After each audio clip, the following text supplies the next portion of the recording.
Hey fellas, this is part 3 of What If Naruto Has Minato's Intelligence. Hope you'll like it. Make sure to subscribe and like the video. Enjoy. Kakashi stood motionless and let the light, cooling breeze tickle the skin of his face, his gaze pointing straight in front of him.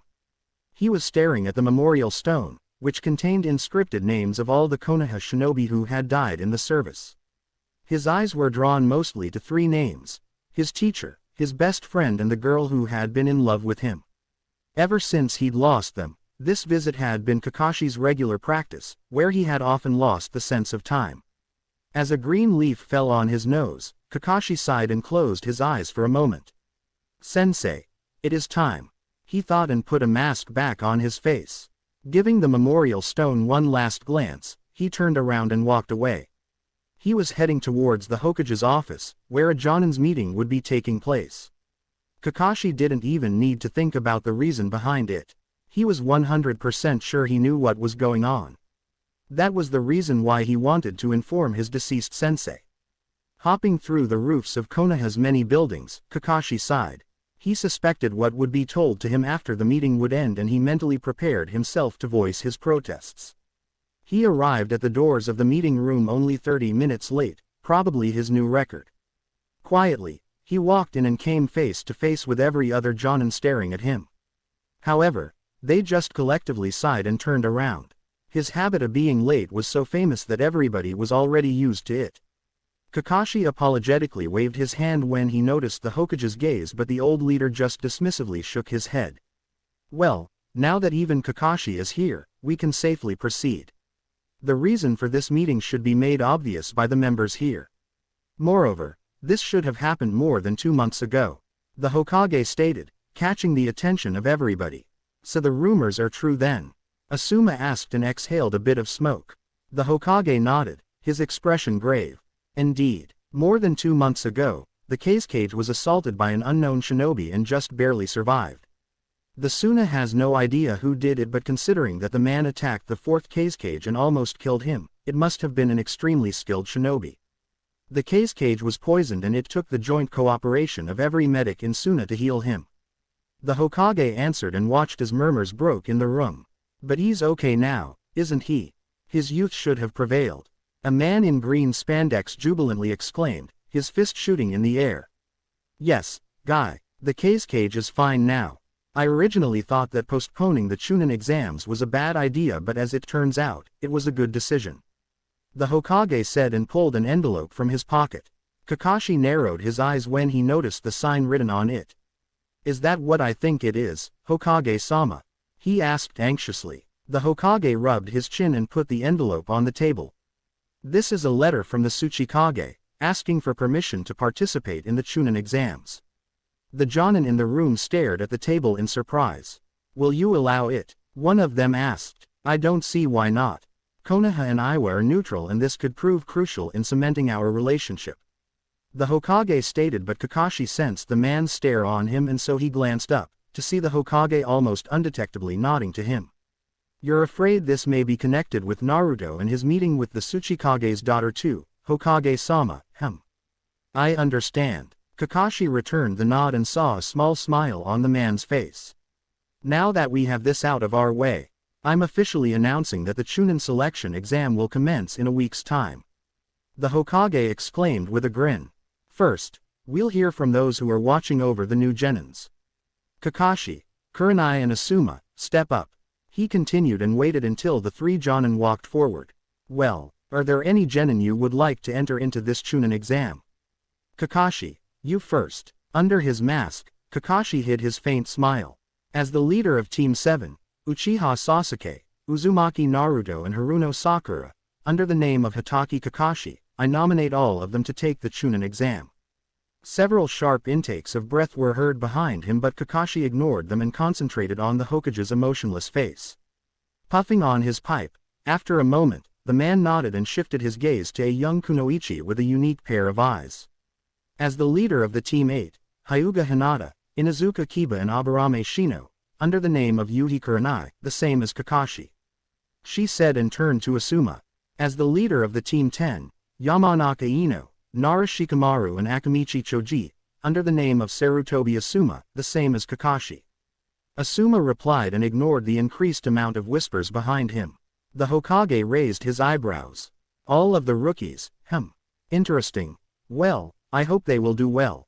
Since there will be 2 other villages participating in the exam, we want to show them our strength, right?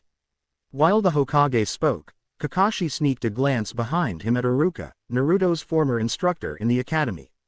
He had thought that the man would try and protest against him nominating Naruto. Iruka noticed Kakashi's stare and walked closer to him. I know what you're thinking, Kakashi, but Naruto talked to me yesterday and told me he is ready. He chuckled a little. Seeing his expression and his eyes, I couldn't argue with him. I don't know how you trained him, but he's not the same Naruto I had known before. Iruka whispered and a slightly melancholic expression settled on his face. I'm glad you understand, Iruka. Just wait until you see him in action. You'll be greatly surprised. Kakashi gave him a thumbs up. Iruka smiled and glanced out of the window, squinting his eyes to try and see Naruto's apartment. Yeah, he thought. Ellipsis. After the meeting ended, most of the people present silently left the room, leaving only Kakashi and the Hokage alone. The leader of Konoha seemed to ponder about something, before putting down his Hokage hat. He glanced at Kakashi with curious eyes. Is there something you wanted to talk about with me, Kakashi? The Jonin sighed and a frown settled on his face. He walked up to the Hokage's table and put his hands on it. I was approached by the Konoha's council members regarding one of my students, Sasuke Uchiha. They want me to concentrate solely on his training, so that he will surely become a Chunin. Kakashi said in a slightly disapproving tone. The Hokage's eyes widened for a second, after which the Konoha's leader chuckled and shook his head. Kakashi stared at him perplexed. Sir. The Hokage chuckled one more time. Ah, so they did, huh? Doesn't surprise me, though. So, I'm guessing you disagree, he asked, the amusement in his eyes apparent. Of course I do. Focusing just on one student when they'll be participating in the exams as a team, Kakashi trailed off. Kakashi. The Hokage cut him off. Wasn't it you who told Naruto that you aren't the kind of person who would look after them like they are your kids? That you want them to realize it's their own responsibility to get stronger. Kakashi looked stunned for a moment, before recovering. I still do. However, Sakura is in dire need for some serious training. She had already started to train of her own accord, but she still has a long way before she can catch up with her teammates. Naruto. Naruto is his own man now, apparently. Do you think he would agree and let you train him? He's the kind of person who only wants to hear advice. He'll use it and train by himself. You can still offer to train him and you'll see his reaction. The Hokage said and watched as his Jonin sighed. I guess, but still, Sakura, once again, the Hokage interrupted him. Look, Kakashi, there is nothing that prevents you from training whoever you want to train. Visit Kaharu and Homura and tell them you will focus on training Sasuke. On the other hand, the shinobi in this village are under my control, not theirs. They won't be able to send somebody to spy on you, so while you'll claim you will focus on Sasuke, do your own thing and help Sakura too. What would they do if they did find out you lied to them? Come to my office and protest. Peef. I am the Hokage, not them. Konoha's leader grinned and lit up his tobacco pipe. Kakashi widened his one visible eye and then smiled under his mask. Understood. Thank you, Hokage-sama. By the way, Kakashi, only Homura and Kaharu approached you, right? The Hokage asked, forcing Kakashi to turn around. Yes, why? The Hokage rubbed his chin. I would have thought that Danzo would approach you along with them. That he didn't means he was doing something else, and that means it's probably true he visited Kurigakure during that time. He looked up at Kakashi and waved his hand. You can go, Kakashi, I was just wondering. Ellipsis. Haku's smiling face remained close to his as she broke the kiss. She raised one of her hands and tenderly caressed his terrified cheeks. Using her thumb, she wiped the tears flowing from his eyes. I believe in you. The sudden sound of something piercing human flesh broke the atmosphere and he felt something warm and sticky on his hand. He glanced down to see his right hand, which was holding a kunai, slowly piercing her chest. Her palms were covering his hands, pushing the kunai deeper into her own body, her self-preservation instinct non-existent. The tips of his fingers were surrounded by her tender flesh while her blood gushed from the wound, covering his skin like a red blanket. It seemed as if the scene lasted forever, the motion of the kunai as slow as the movements of a tired sloth. When the tip of the metal weapon finally touched and pierced her heart, his senses were already overloaded. He realized what had just happened. He tried to pull his hand out, to somehow stop the scene, but her grip was too strong. She never screamed or cried in pain. She just stared at him with a wide smile on her face. As the life was fading away from her body and her eyes, she quietly repeated herself once more. "I believe in you," he screamed. The scene shifted. He was standing in a hut. There was blood everywhere he looked. The dead and mutilated body of a little girl was lying on a dirty bed, her eyes and mouth opened in a silent scream of death. A sound of light humming disturbingly filled the filthy room. Hum, hum, hum, another pretty scarf. A woman's voice cut through the room. She was holding the intestines of a small boy, slowly encircling them around her neck. To his horror, his gaze caught the movement of the boy's eyes. He was still alive. The boy couldn't move, but the frozen expression on his face was talking for him. The pain must have been excruciating and he wanted to finally die. The woman patted him on the head and reached behind herself to take out a wooden stick, which in a fluent motion she plunged into the boy's jaw, the tip reaching his brain instantly. The boy was finally dead. It all happened too quickly for him to intervene, but the morbid scene eventually reached his senses and he growled. He grabbed the woman's shoulders and yanked her behind.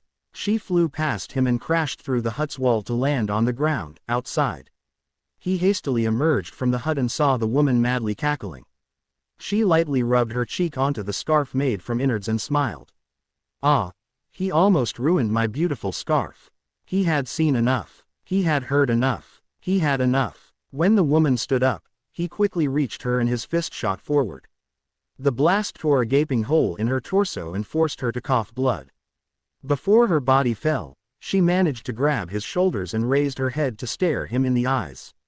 "This should be yours now," she said and offered him the guts hanging on her neck. He couldn't hold it in any more and fell on his knees. He felt weak, the urge to vomit rising in his throat. He felt cold hands on his shoulders, on his face, and he looked up to see the lifeless eyes of Haku and that woman closing in on him. He could smell the rotten flesh of their dead bodies. "I believe in you. Take it." They were crawling upon him, crushing him beneath their corpses, and he screamed. "Wake up." Naruto awoke in a start and hastily sat on the bed. He was breathing heavily, his whole body was drenched in a cold sweat, and his arms were shaking. Disoriented a bit, he anxiously shook his head, trying to clear it. The familiar surroundings reflecting in his eyes, he took a deep breath and sighed. It was just a nightmare. His throat felt dry and he kicked the blanket away and shakily stood up. At the sink, he poured himself a glass full of water and gulped it down in a matter of seconds. "Fua. Damn, what a creepy nightmare," he whispered and, noticing the sweaty pajamas, took it off and headed to the shower. A half an hour later, Naruto was sitting behind the table, a large tomato in his hand. He looked at it and, without actually feeling hungry, took a bite. Chewing slowly, he tried not to vomit as the memory of the dream still lingered on the back of his consciousness. However, as with all dreams, the memory was slowly fading away. "By the way, thanks for waking me up," Naruto begrudgingly stated in his mind. While the dream was becoming hazy, he knew it was the Kyuubi's voice that finally snapped him out of it and forced his mind to wake up. He heard a loud growl as the answer. After he finished eating the tomato, he felt his stomach settle down, and so he picked some more vegetables from the shelf. It was a rather healthy breakfast and his body thanked him for it by giving him enough energy to shake the rest of the dream away. He returned to his room soon after that, jumped on the bed and grabbed the books he had stacked on his nightstand. "Right, I wanted to continue studying the seals. I told Fu I would finish it as soon as possible, yet I'm still missing something, a finishing touch." He frowned and gathered the rest of the books and scrolls and laid them down on the bed. Scratching his head, his eyes jumped from book to book, trying to find something that would help him complete the seal. It was almost 2 hours later when he realized he had promised to go on a lunch with Sakura and Sasuke, and he glanced at the clock. With a relieved sigh, he found out he still had 5 minutes. It took him only one to put his clothes on and emerge from his apartment. While he was heading towards the designated location, he shook his head. I still don't get why Sakura asked Sasuke and I to go together on a lunch. I mean, I get that it could help to cement the team together, but Sakura. The same girl who used to yell at me, punch me and call me an idiot. Naruto scowled. And I just made myself angry for recalling all those memories. Damn, she used to be really mean. I think I might have forgiven her too easily. As he was slowly approaching the Ichiraku stand, where they were supposed to meet, he took a few deep breaths to melt his anger a bit. It didn't take long for him to reach the destination, and he found Sakura and Sasuke standing in front of the stand, Sakura talking to Sasuke and as usual Sasuke rarely answering in full sentences. When they noticed Naruto, Sakura turned to greet him with a nervous wave of her hand, while Sasuke nodded to him but without his usual scowl. I thought you'd already be inside, eating. Naruto remarked in surprise. Well, I thought it would be rude. Sakura replied, and, at that moment, her stomach growled, making her to blush. See, come on. She grabbed both Naruto and Sasuke's arms and pulled them inside. The anger Naruto had felt was now just a memory. In contrast with her past behavior, this is actually quite amusing. But, they did wait for me, even if she was hungry.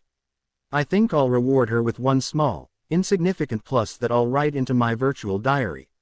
He thought and greeted the stand's owner before ordering the usual ramen. While he ate, his mind went back to the dream he'd had. He had already forgotten most of it, but one thing stood out.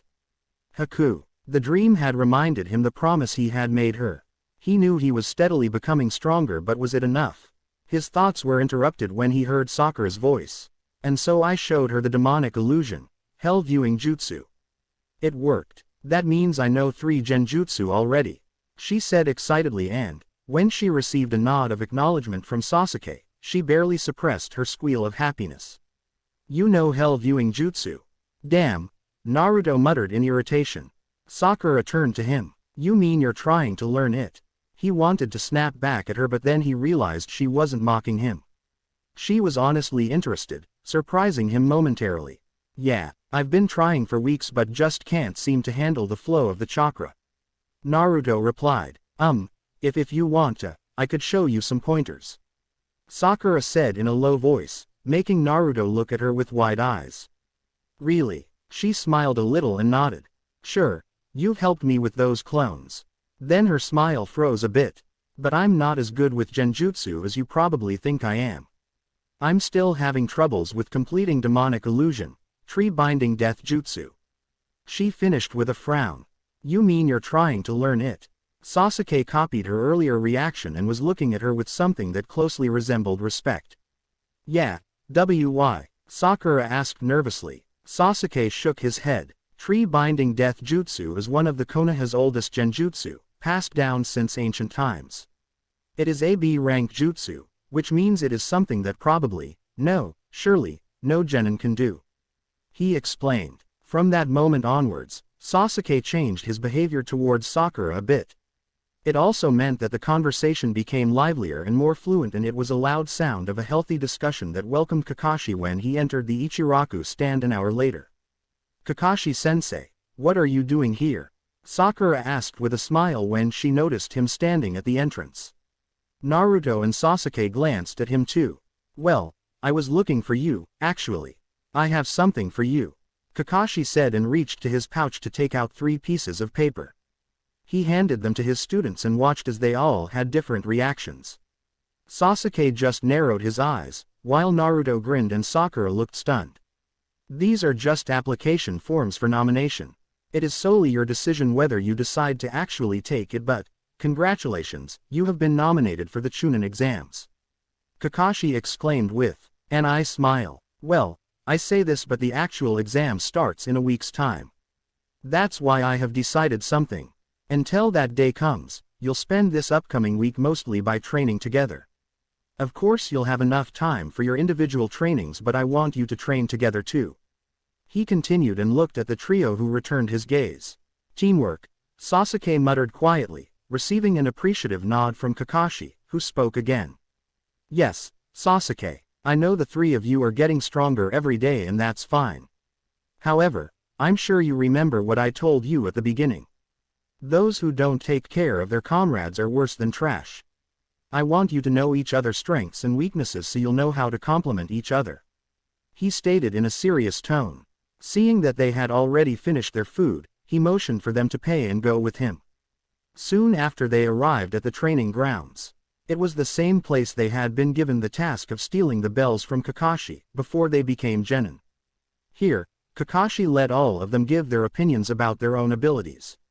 As he suspected, Naruto and Sasuke were still the same as before, the main power of the team, while Sakura was still a support.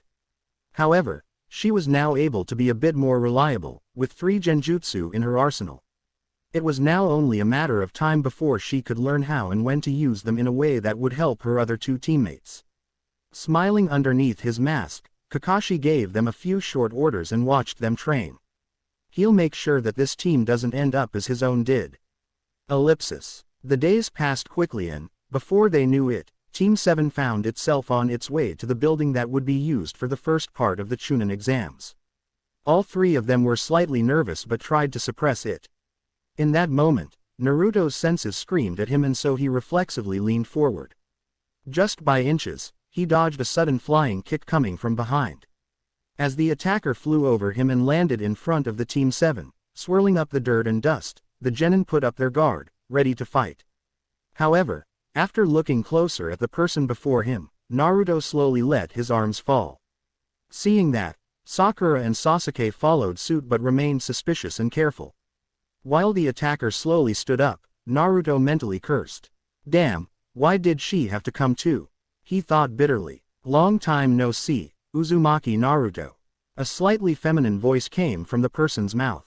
Ignoring the confused stares from his teammates, Naruto sighed. Right, what are you doing here, Kuretsuchi-san? He asked the Iwa Kunoichi, who was viciously grinning at him. While he and the rest of the Team 7 had been informed about Iwa's participation in the Chunin exams, Naruto didn't expect the Tsuchikage's granddaughter to show up too. What do you think I'm doing here? She countered but, before Naruto could say anything, Sakura butted in. You know this person, Naruto? She asked, confused. Meanwhile, Sasuke was busy studying the unfamiliar Kunoichi, trying to assess her skills. More or less, we met once. Naruto admitted and pinched the bridge of his nose. Kuretsuchi snorted. Met? Huh, aren't you taking our fight too lightly? When Naruto saw the immediate reactions to that statement, he face-palmed. This was exactly the reason why he didn't want to meet Kuretsuchi again, at least not when in the company of his teammates. Did she have to mention our fight? He thought sourly and, from the corner of his eye, he saw the confused stares of Sakura and Sasuke. You fought each other. But we have never been on a mission in the land of the earth, Sakura stated with a frown. Before Naruto could stop her, Kuretsuchi replied, Huh, you didn't mention our fight, even to your teammates, and here I thought you'd be gloating over the fact that you managed to fight me equally for a while, she said in a surprised tone. Sasuke, who was watching the conversation in silence, suddenly spoke up. Why would he gloat because of that? Who exactly are you? Naruto cursed again. This was the point of no return. Isn't it polite to state your name before asking anything from the other person? Kuretsuchi replied with a grin, still staring at Naruto, who widened his eyes. Sasuke scowled but nodded nevertheless.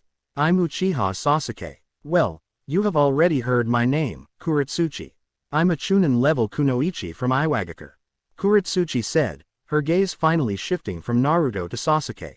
A Chunin. You fought a Chunin. When? Sakura turned to Naruto with an accusing glare. Kuretsuchi was already opening her mouth when Naruto interrupted her. Doesn't matter. It wasn't that much a fight. The gap in our abilities was obvious. He lied through his gritted teeth, trying to end the conversation. But the slowly widening grin on Kuretsuchi's face made him sweat a little. Oh, why so modest, Uzumaki?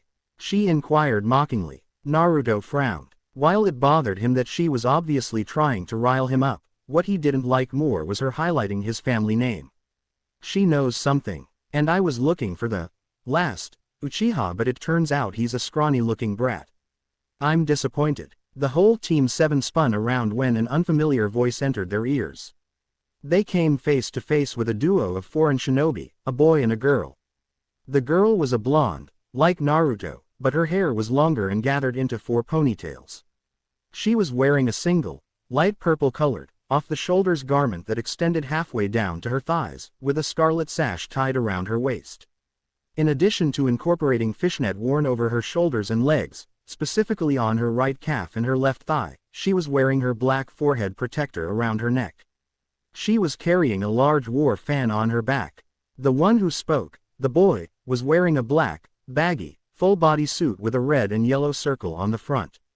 He was also wearing a black hood with cat-like ears, which completely covered his head and the forehead protector on his forehead. His face was covered in war face paint with a triangular design. "What did you just say about Sasuke-kun?" Sakura instantly yelled, while Sasuke just silently scowled. Naruto frowned and glanced at Sakura, who looked like she was barely holding herself back. The training apparently still hadn't beaten the fangirl tendencies out of her. With a sigh, Naruto narrowed his eyes at the boy. "That's rich, coming from a clown in a bodysuit. Embarrassed about yourself so you hide under all that clothing and makeup," he said mockingly. To Naruto's surprise, the girl didn't try to defend her partner and merely tried to suppress her chuckle. The boy ignored her and glared at Naruto. He reached behind himself. "It's war paint, you blonde. Kankuro, you're not going to use that just because of this, are you?" The girl asked in surprise and tried to stop him, when Kuretsuchi's voice caused both of them to look up. "Oh, Sasuna sent their most prized genins, huh? How's your father, still poisoned?" The girl widened her eyes and glared at Kuretsuchi as she was slowly emerging from behind Team 7. "Watch your language, hussy. You're talking about the cage," the girl exclaimed, making the members of the Team 7 widen their eyes in surprise. "What the hell? They are the cage's children. Oh, great, why do I have such luck as to insult every important person I meet?" Naruto mentally whined. It seemed that the boy recognized Kuretsuchi after she showed herself, as he quietly cursed and opened his mouth. Before any sound came out, however, another voice spoke. "You are the Tsuchikage's granddaughter." Everybody looked up at a boy hanging upside down from a tree branch. He had fair skin and short, spiky, auburn hair and pale, blue-green eyes. The scary thing was that he had no distinctive pupils or eyebrows. There were 2 distinctive traits in his appearance, tanuki-like black eye rings and a kanji for love, seemingly carved onto the left side of his forehead. He was wearing a black, full-body suit reaching under his knees with t-shirt-like sleeves and an open neck. With this, he had a white cloth over his right shoulder and the left side of his hips. On his back, he was carrying a large gourd. Seeing the boy, Kuretsuchi grimaced. "Gaara of the Sand, I presume. Damn, his stealth is comparable with Kakashi-sensei's," Naruto thought and, along with the rest of the Team 7, watched in confusion as Kankuro and the girl suddenly looked frightened. "Gee Gaara, I didn't know yo," Kankuro began only to get cut off by a hard voice. "Shut up or I'll kill you," Gaara quietly said, forcing Kankuro to gulp and nod. Gaara then fell from the tree branch and landed in front of the other 2 Suna shinobi. He turned to Naruto and Sasuke and carefully studied them. "I apologize for his earlier behavior, but we aren't here to play around." With that said, the boy with the gourd disappeared in a shunshin, the other 2 following him shortly after that. Team 7, along with Kuretsuchi, continued to stare after them even when they had left, until Sakura turned to Kuretsuchi. "You seem to know them. Who exactly are they?" Kuretsuchi raised her eyebrow when she heard Sakura's question, but, seeing that even Naruto appeared to be somewhat interested in the answer, she sighed. "What do they teach you here if you don't know even this much?" "They are the so-called Sand siblings, Gaara of the Sand, Kankuro and Temari. They are also the children of Suna's current leader, the 4th cage." Glancing at Naruto, Kuretsuchi sighed once more. "Well, this has been fun, but I have to go. I hope we can fight each other again in the future, Uzumaki Naruto. Even if it would only be a spar. See you again," she exclaimed and disappeared via shunshin, the same as the Suna's trio. Naruto closed his eyes and shook his head. "No, thank you," he mentally answered Kuretsuchi. When he opened his eyes again, he noticed Sakura glaring at him. "So, what was that about you fighting the Tsuchikage's granddaughter again?" Ellipsis. Team 7 entered the examination building in silence. Sakura's question about Naruto fighting Kuretsuchi had been rebuffed rather quickly. The blonde reminded his persistent teammate of the relationship that was currently between them. While he was really glad his team was trying to work together and they were getting along a lot better than in the past, he made it perfectly clear they still weren't as close as to be friends. They were comrades, teammates, partners, but the manners in which Sakura used to treat Naruto had been too much for him to suddenly get too friendly with her. Since he had given her advice on training, Sakura had stopped calling him an idiot or any other nicknames and was now calling him simply by his given name. He allowed it. However, the line had been drawn there and would not break for a while. In his mind, even if Sasuke used to ignore him and irritate him, Naruto considered the Uchiha as somebody who was closer to him than the pink it currently was. So there they were, walking in unison through the main hall when they caught up with some commotion in front of the doors with the number 301. They were the doors the first part of the Chunin exams would take place behind. As they were walking closer, the trio was staring at the number and the guards who were standing at the doors with a frown. Is it just me or is that sign under a genjutsu? I mean the demonic illusion, false surroundings jutsu. It's one of the genjutsu I have learned so far, so, Sakura stated after a moment. Yeah, looks like it is. Naruto nodded in acknowledgement. Obviously, Sasuke stated. He glanced at his teammates and noticed their grins, so similar to the one he was sprouting. He snorted and nodded to them. Naruto and Sakura returned his nod and the three headed right through the crowd. As they were walking forward, they could hear sudden whispers and murmurs. That's the Uchiha. Ah, Uchiha-sama, Sasuke-kun, kya. Naruto's brow twitched in annoyance and he sneaked a peek on Sasuke's face, only to see a quality poker face, which was sometimes broken by few pulses of the vein of his forehead. Despite seeing the obvious discomfort in his teammates' eyes, Naruto couldn't help but to feel irritated with the attention Sasuke was receiving. How the hell do they even know his name? To cover his emotions, Naruto took a look around to study his possible future opponents. He could see the team Kakashi had told them so much about during the last week. The team with Genin 1 year older than them, the team under the tutelage of Might Guy. Kakashi had informed them that, while his fellow Jonin was a bit of a weirdo, he was also an extremely strong and skilled Jonin, easily on par with, if not even stronger than, Kakashi himself.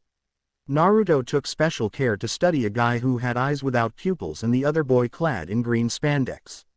After they walked by the room's entrance, the other genin started to murmur more and the two guards called out to them. Where are you going? Aren't you here for the Chunin exams? The one with spiky hair stated mockingly. The trio turned around. Naruto and Sakura laughed while Sasuke snorted with a small grin. Of course we are. That's why we are going to the real examination room. That pathetic genjutsu may have worked on these weaklings but not on our team, right, Naruto, Sakura? He exclaimed and briefly nodded to each of his teammates. You betcha. Sakura smiled. Hey, this is only the second floor. Naruto added. The rest of the genin watched as the two guards let the genjutsu disappear and the sign above the doors turned from 301 to 201. The guard with spiky hair grinned. Not bad, but he trailed off and appeared to move forward and attempt to kick Sasuke, but the trio was already walking away from the scene, leaving the other genin behind. When they got a bit further, Naruto spoke without even turning his head to Sasuke. Have you noticed? Yeah, Kakashi-sensei was right. Those two from Might Guy's team are monsters. Sasuke replied and a grin formed on his face. This exam may be interesting after all. Naruto snorted but shared similar thoughts. Sakura on the other hand wasn't that much thrilled. While she wasn't scared, the feeling she had when studying the other genin made her nervous.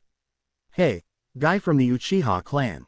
They turned around to see one of the members of Might Guy's team standing above them, at the railings, staring right at Sasuke, who narrowed his eyes. What is it? Will you fight me, right here? The boy in green spandex jumped down and landed in front of Team 7, his eyes still firmly set on Sasuke. My name is Rock Lee. I want to fight the offspring of the Genius clan and test my techniques against him. He said with a raised hand. Naruto studied his teammate's thoughtful expression and, seeing that he might give in to the offer standing in front of him, he walked up to the Uchiha. Calm down, Sasuke. You know what Kakashi-sensei said, right? Naruto whispered and watched as Sasuke frowned. With a click of his tongue, Sasuke deeply exhaled and shook his head. Appreciate the offer, Rock Lee, but we'll have enough time to fight during the exam. That is, if you manage to get into the final round. He stated with his hands in his pockets and a small smirk on his face. Rock Lee looked a bit disappointed but accepted the rejection nevertheless and jumped back on the railing. In that case, I hope you'll watch out for my teammate too. I'm not the only one who wants to fight you, he exclaimed and alternately glanced at every member of Team 7, allowing his gaze to linger on Sakura a bit longer before turning around and leaving the scene. That was weird, Sakura commented nervously. Not really, we could have expected this since Kakashi-sensei has told us about the members of Might Guy's team. Naruto retorted and saw Sakura shake her head. Not that, I mean, did you see what that guy was wearing? Not to mention his bull-like haircut. Ew, totally lame, she shuddered in disgust. Naruto widened his eyes and, glancing at Sasuke, he started to laugh uncontrollably. Sakura looked at him in surprise but, after a moment, she joined him too and began snickering until tears started to flow out of her eyes. Sasuke sighed at them but he too, had a small smile on his face. When Naruto and Sakura's laughing fit ended, they were already in front of the doors leading to the real examination room, with Kakashi leaning on the wall, watching them arrive. Kakashi-sensei, what are you doing here? Sakura asked with a smile. Kakashi was silent for a moment and examined the expression on his every student. Seeing that all of them were in high spirits, he almost chuckled. Nothing really. I just came here to see if all of you would come here and to wish you good luck, he said with an eye smile. Won't need it, Naruto answered, his smile slowly disappearing. Instead, a serious expression settled on his face. Ma, don't be overconfident, Naruto, Kakashi said with raised arms. I'm not, it's just that this won't be about luck. I'll make sure of it, Naruto stated with a confident grin, Sasuke joining him and, after a moment of hesitation, Sakura did too. Kakashi widened his eyes but quickly schooled his expression.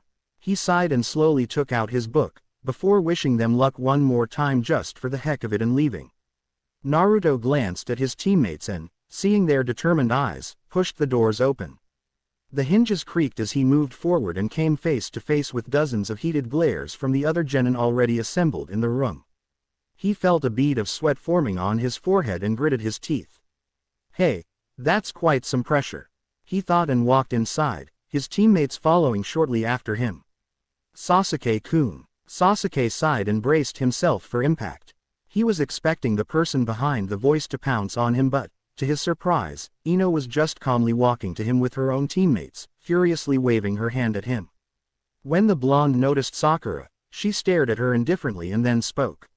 Forehead. Ino pig. Sakura replied in the same even voice.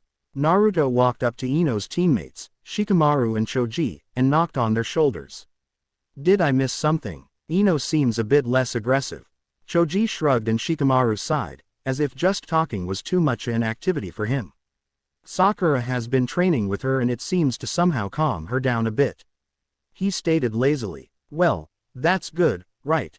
Naruto asked with a raised eyebrow. Shikamaru scoffed and rubbed his arm. Nah, it's not. She's been pestering Choji and I ever since. That we should train, too. What a drag, he grimaced, making Naruto to roll his eyes. It appeared that some people would never change. But isn't that a good thing? A shy feminine voice quietly spoke from behind them, startling the genin. They turned around to see Hinata Hyuga and the rest of Team 8 walking towards them. Shikamaru didn't even bother to answer and just showed Hinata what he thought about it with a simple facial expression. Naruto frowned and went silent. Ever since the academy, he had been getting weird vibes from the Hyuga clan heiress. She caught his eye and smiled shyly, her cheeks coloring a little.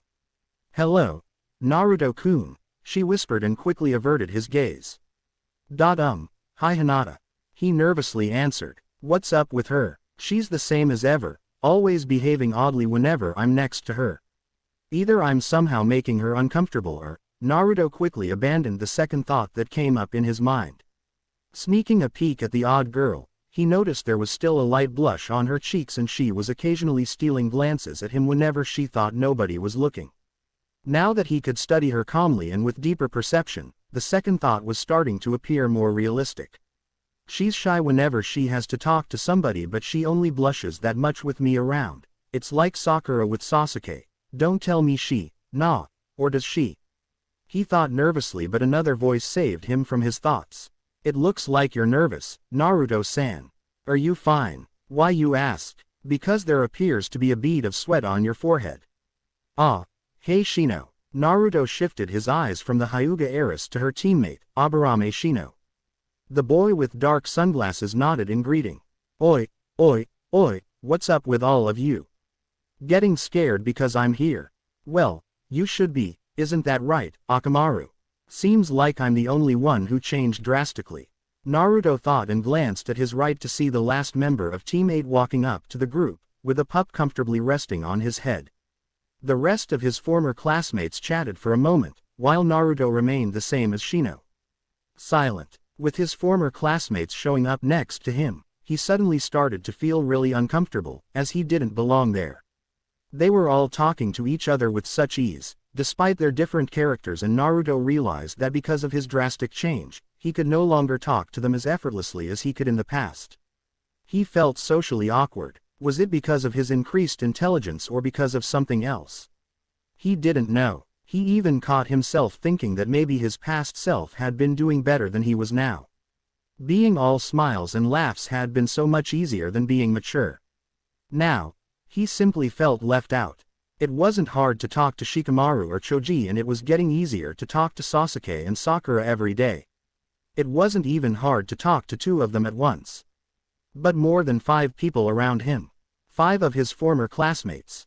That was uncomfortable, and the more the sense of clumsiness increased, the more he felt forgotten by the people around him. Am I feeling lonely? He wondered bitterly. Not far from where he was standing, Ino leaned to Sakura and pointed to Naruto with her eyes. You know, I hadn't noticed it when he came to talk with Asuma-sensei, but he really is different. He looks nothing like the dweeb he used to be before. The blonde girl whispered. Sakura assented with Ino using a nod. She wasn't able to talk to her fellow genin any longer as an unfamiliar voice called out to the group. Hey, you guys, you should lower your voices. You're making too much a ruckus for being first-time rookies in the exam. An older boy was heading towards the group, wearing simple glasses and a friendly expression on his face. Oh come on, we're not that loud, Ino protested, studying the newcomer along with the rest of the Konoha genin gathered around her. The boy just shrugged. Well, it's not bothering me, but you should look behind you. The blonde Kunoichi turned around and stiffened when dozens of glares hit her head on. She gulped and backed up a little. Well, aren't you kind as to warn us? Naruto's voice sounded from behind the group, making the boy frown. It wasn't my intention to be kind. Seeing that you don't know what kind of atmosphere usually is in the exams, I just don't want you to aggravate the others. He stated. You're talking like you've participated in the exams before. Who are you? Kiba asked loudly. I'm Kabuto, and yes, I have been in these exams before. Actually, this is my 7th time. The boy, Kabuto, introduced himself with a small bow. Really? That's amazing. You must know a lot. Sakura said in excitement. Amazing. More like he sucks. Kiba muttered quietly. Kabuto seemingly ignored Kiba's jab and walked closer to the group, taking a bunch of weird-looking glass from his pockets. Since you're rookies, I think I may share some info with you. These are nin info cards. You've probably never heard of them before. Kabuto revealed and sat on the ground, putting the cards down too. You're right, I don't think I recognize these. Sakura remarked with a frown. Kabuto pushed his glasses up and smirked. Then allow me to explain. I have used these cards to burn every piece of important info onto them, using my chakra. Because of that, only I can reveal the data in them. They contain facts about the Chunin exams, about the history of it, about the participants, basically anything a genin would want to know before actually entering the exams. He explained and raised one eyebrow when Sasuke suddenly inched closer to him. You mean you have information on the participants too? He inquired with genuine curiosity. Kabuto grinned and nodded. Of course. I take it you want to know about somebody. Sasuke frowned and appeared to be deep in thought for a moment before the memory of Team 7 meeting the Suna siblings came to him.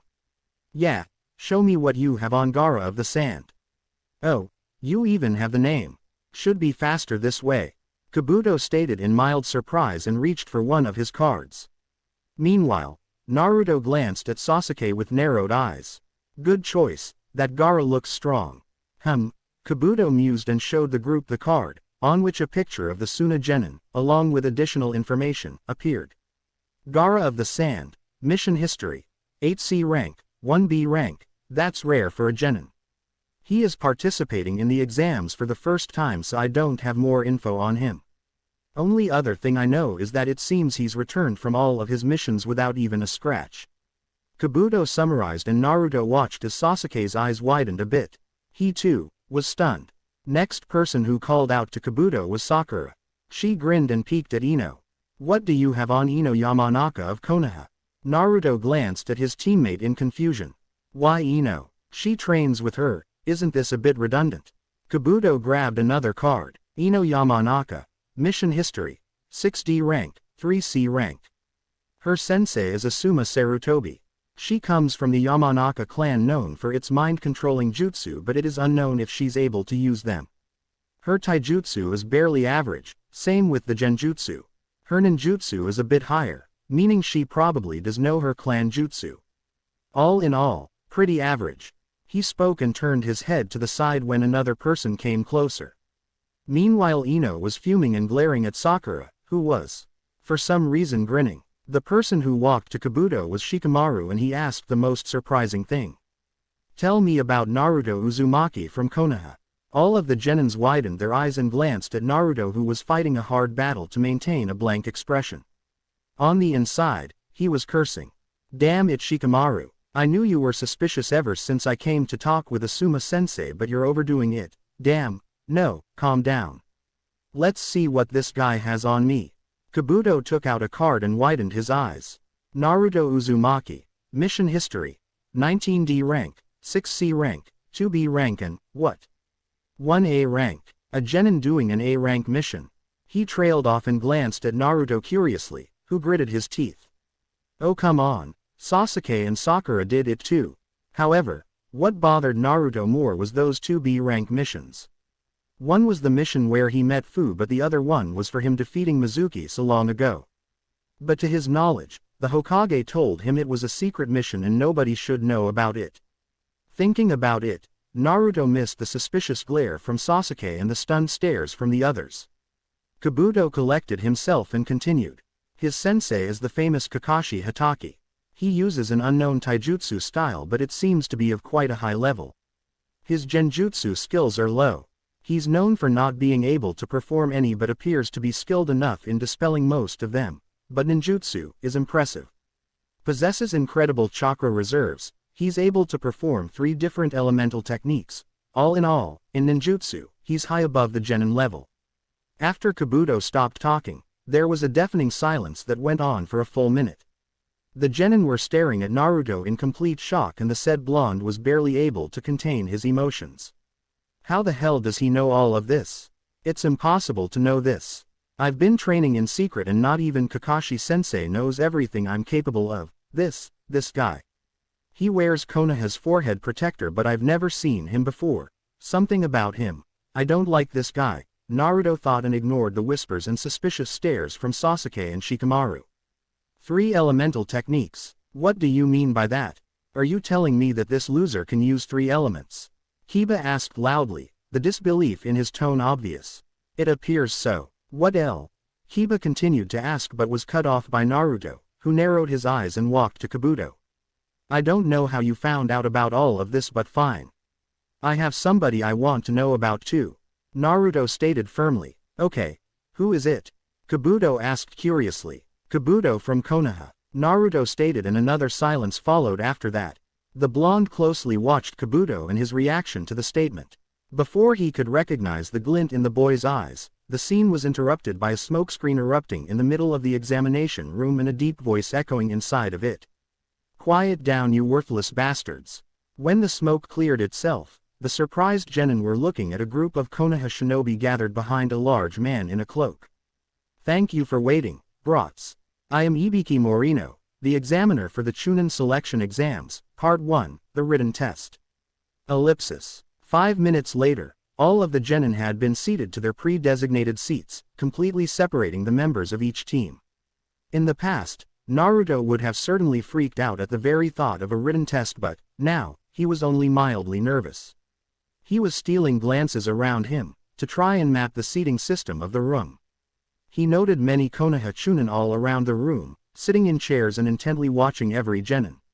At that moment, Ibiki Morino, their examiner, coughed, gaining attention from every participant. Listen closely. There are many important rules for this first test. I'll write them on the board while explaining them, however, questions are not allowed. He looked over the nervous genin and grinned mercilessly. The first rule. All participants start with 10 points, corresponding with 10 questions in the test. This test uses a subtraction system, meaning if you answer all questions correctly, you'll end up with 10 points. For any failed question, you lose 1 point. The second rule. This is a team test. Your passing is based on the combined score of your teammates. The third rule.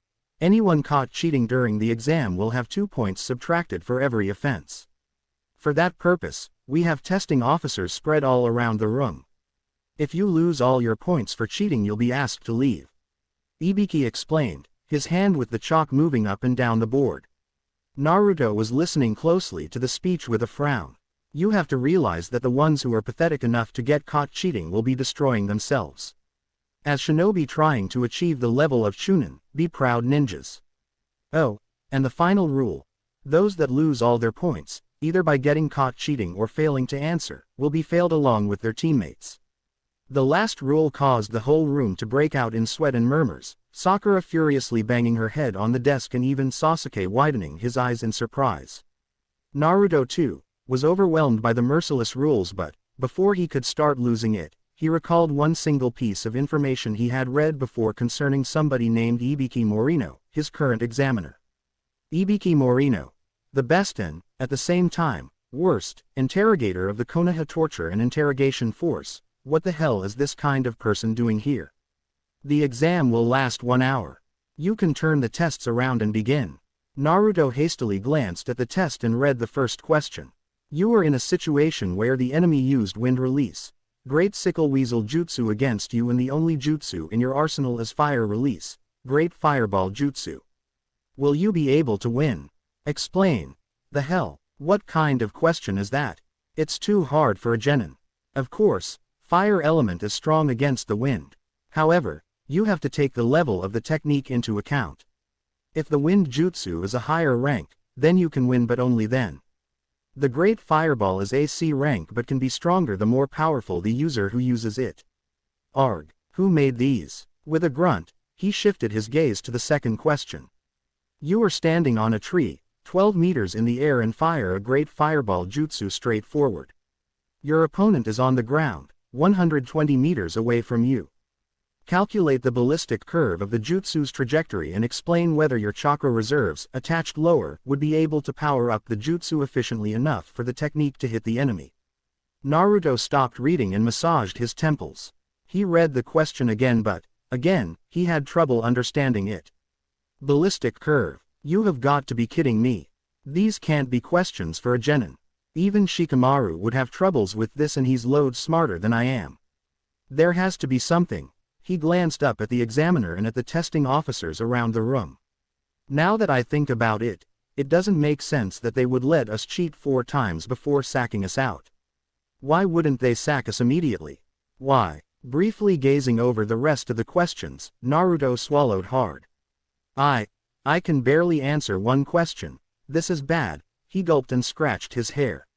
Hearing the testing officer on his far right scribbling something, he mentally cursed. I'm missing something. I'm definitely missing something. Again, the examiner is a sadistic interrogator and we have enough chances to cheat. What does that tell me? And what was with those final words? The ones who are pathetic enough to get caught cheating will be destroying themselves. As shinobi trying to achieve the level of Chunin, be proud ninjas, yeah, of course we would be destroying ourselves. Kakashi's face telling him something showed itself in Naruto's mind and he widened his eyes. Of course, a ninja should look underneath the underneath. If they tell us cheating would cost us everything, it's the same when on a dangerous mission where you either gather information or die. This is not a test of intelligence but a one of the ability to gather information with our skills. It makes sense, Naruto thought with a small grin, but then it faltered. But how can I gather information? Sasuke has Sharingan but I don't. Well, screw it. I'll try to solve the one question I can and I'll worry about cheating later. He decided and quickly shifted his gaze to that one question he was sure he could solve.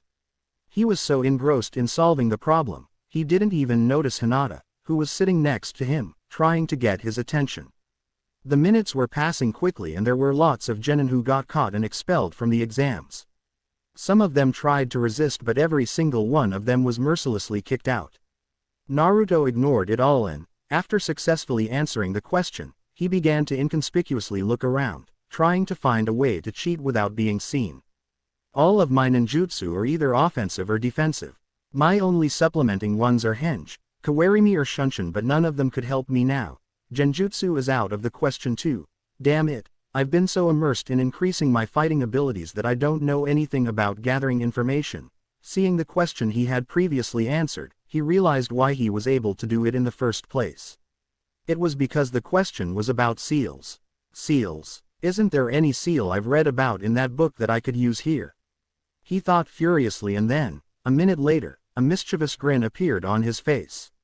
He tore two small pieces of paper from the test form and scribbled down a few simple lines, adding a few careful strokes before putting his pen down. The ink and the paper are absolutely not for seals, so this will probably last only for a minute or two. Please let him be somebody who knows the answers. Naruto prayed and, glancing at both sides, sneakily stuck the small piece of paper on the back of the person sitting in front of him. He quickly stuck the other one on his cheek, under his right eye, and closed down the left. Carefully, he formed a single hand seal and shuddered when an uncomfortable feeling hit his eye. Despite that, he grinned victoriously. The seal was working and he could now see with his right eye the exact same thing the person in front of him could. Now we copy until the seal works. Just as Naruto predicted, the seal worked only for a minute and a half, but during that time, he was able to copy 5 answers. He could have done more, but the guy in front of him kept looking anywhere but his solved questions. He glanced at the 10th and final question and grimaced. It was almost time. He was spot on as the examiner turned around and spoke. Okay, all of you must have noticed the 10th question. It's time for it. His head finally leaving the test form, Naruto realized that the number of genin had drastically lowered and barely half of them were still present. That was one thing he liked, but the thing he certainly didn't like was the examiner's sadistic grin. For this 10th question, I'll have to add few additional rules. I call them rules of desperation. First rule. You must decide whether you will or will not take it. What? A few genin couldn't hold their emotions anymore and yelled in indignation. It's quite simple. Either you choose to take the question and have your teammate with the lowest score be forced to remain a genin forever, or you can choose not to take it and, in that case, your points will be reduced to 0 and you will fail, along with the rest of your team.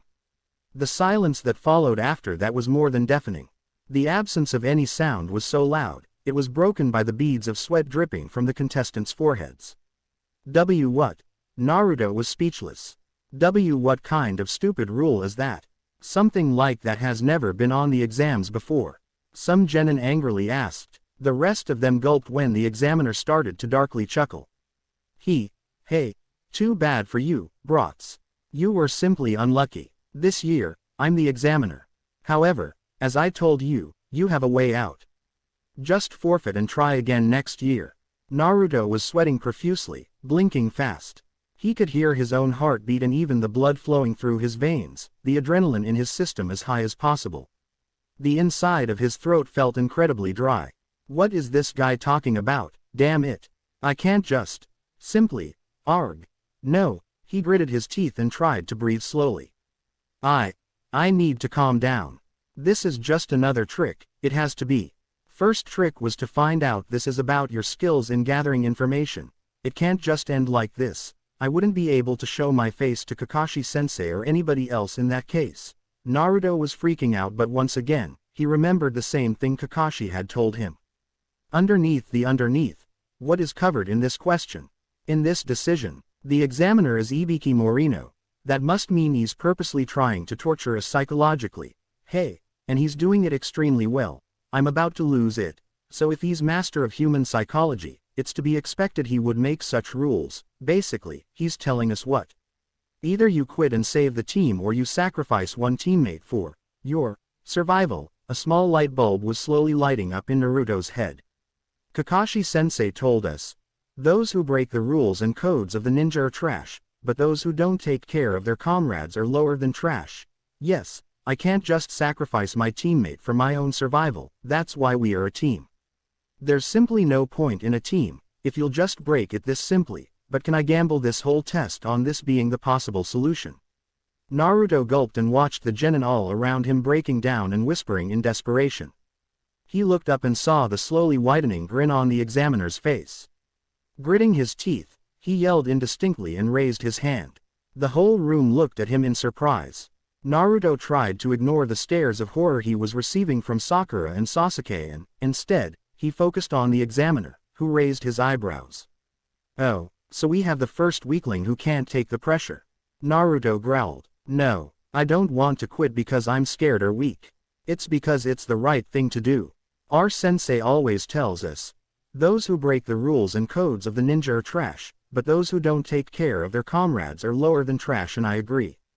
I can't just allow our team to continue if it would mean that one of us would get sacrificed for the other two's personal gain. What is the point of the team then? Those who would rather see their teammates fail are scum, worse than trash. He yelled and clenched his raised hand into a fist. But, do your teammates agree with you? The examiner replied with a grin, causing Naruto to gulp inaudibly. He glanced at Sakura and then at Sasuke. This was the biggest problem. He knew just how much Sasuke wanted to become a Chunin, to get stronger so that he could kill that certain person. Naruto stared at the Uchiha, who was keeping his face covered in a shadow.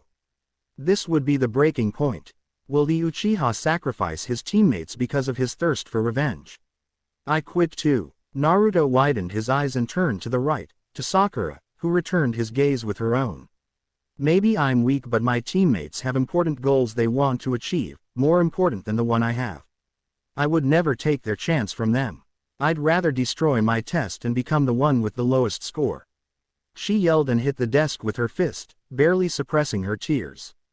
Naruto was stunned. Was this the same girl who so long ago bickered with Ino about who would sit next to Sasuke? The amount of self-sacrifice for her to say what she just said was amazing. It only convinced Naruto that his team had a future. The attempts from the three of them to make it work were not in vain. He glanced back to Sasuke, whose head sank lower and the blonde could see the Uchiha's trembling arms. He was obviously fighting with himself. It was now or never.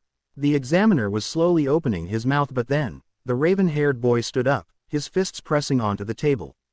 With his Sharingan turned on, he glared at Naruto and Sakura, making them gulp, before slowly deactivating. I'm sorry, Naruto, Sakura. Naruto thought his brain just died and the blood in his veins stopped flowing. I almost thought of giving up on you. I want to quit too, he exclaimed, his arms still shaking. Ibiki Morino's grin faltered a little. I see. Anybody else? Seeing Naruto, Sakura and Sasuke giving all kind of powerful words, the rest of the Konoha genin slowly raised their hands too.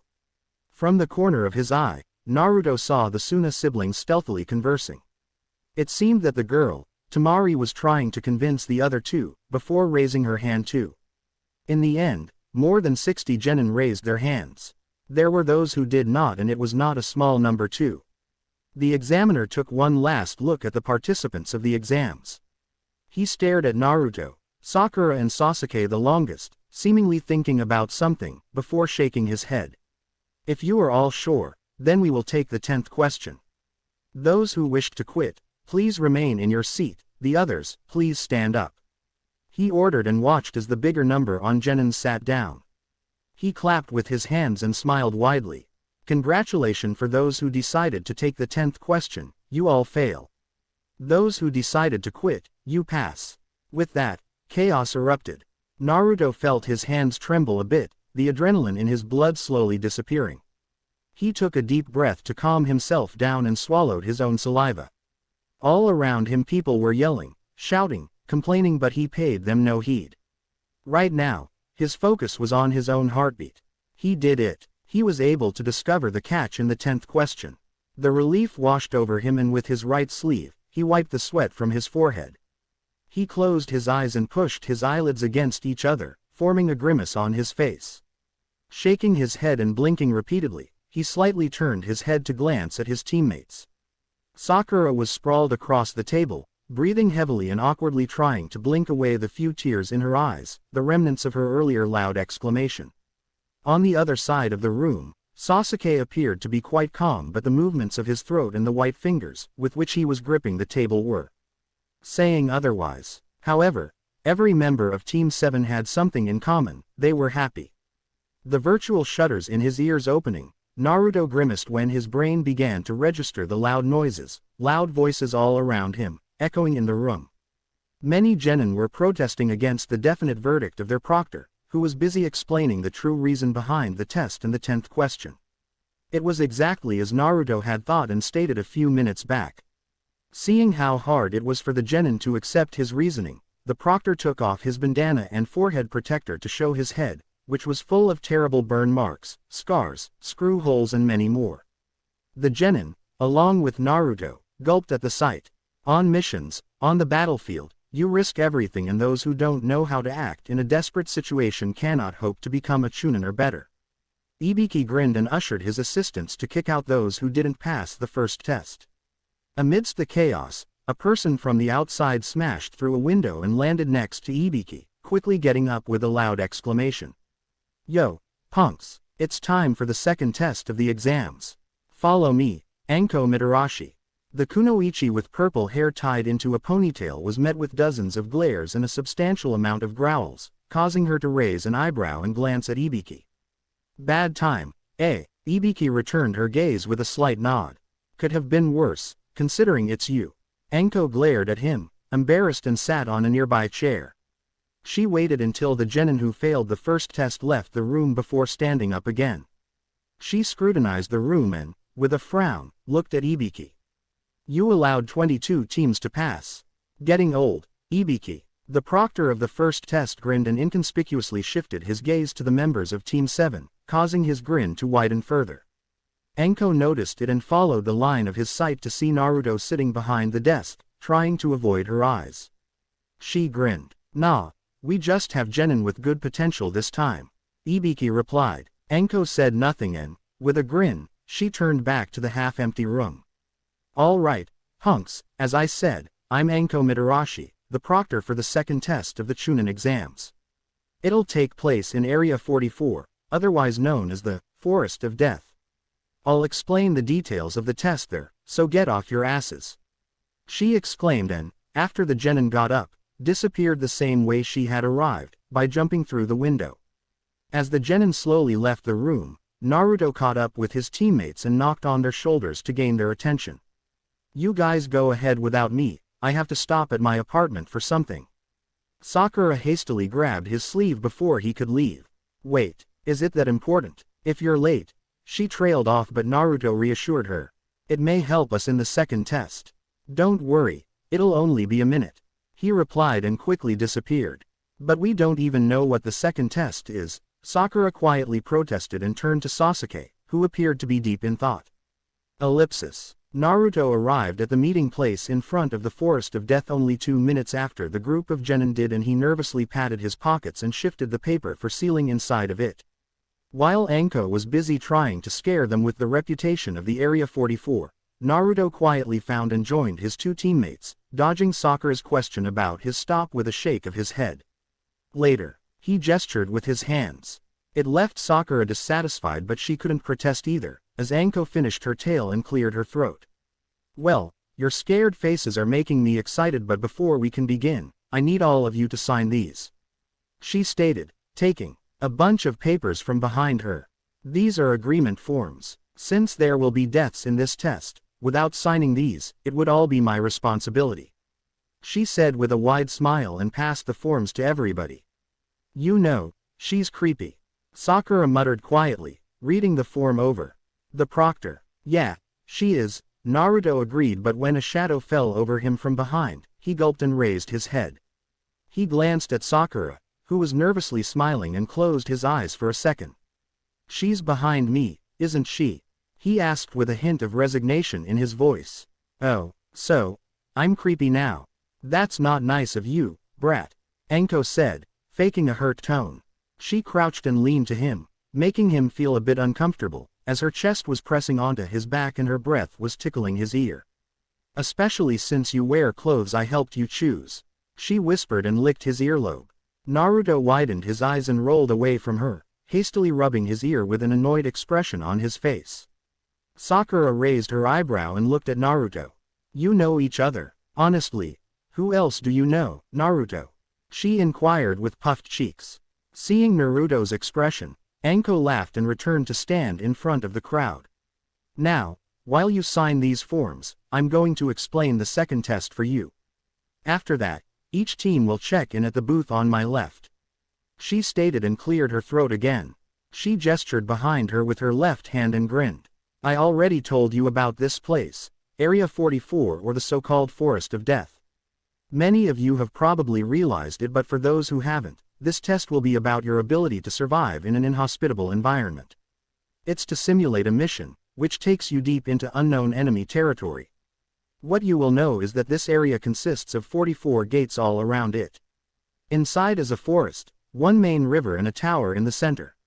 The distance from any gate to the tower is about 10 kilometers. She explained and showed them a map of the area. However, your survival skills aren't the only thing that will be tested. You will be asked to complete another task. How you'll do it is completely on you. You can use any jutsu or weapon. You can disarm, knock out, or even kill your opponents. And the task is an all-out scroll battle." Seeing a raised hand from one of the genin, she pulled out 2 scrolls, one black and one white. "These are the scrolls. One is a heaven scroll and the other is an earth scroll. Since there are 22 teams, one half will get the heaven scroll, the other half the earth scroll. Your mission is to fight over these scrolls, as the condition to pass this test is to reach the tower with both scrolls." Anko grinned. The anxious faces of the genin were making her more and more excited. "Additionally, you will have a time limit of 120 hours, which is 5 days. When she noticed the protests of some genin, one especially loud coming from Shoji, she raised her voice. "I told you, didn't I? This is a simulation of a real mission. Don't even ask about the food. How do you expect to be a chunin and complete a mission like this if you whine about little things like this?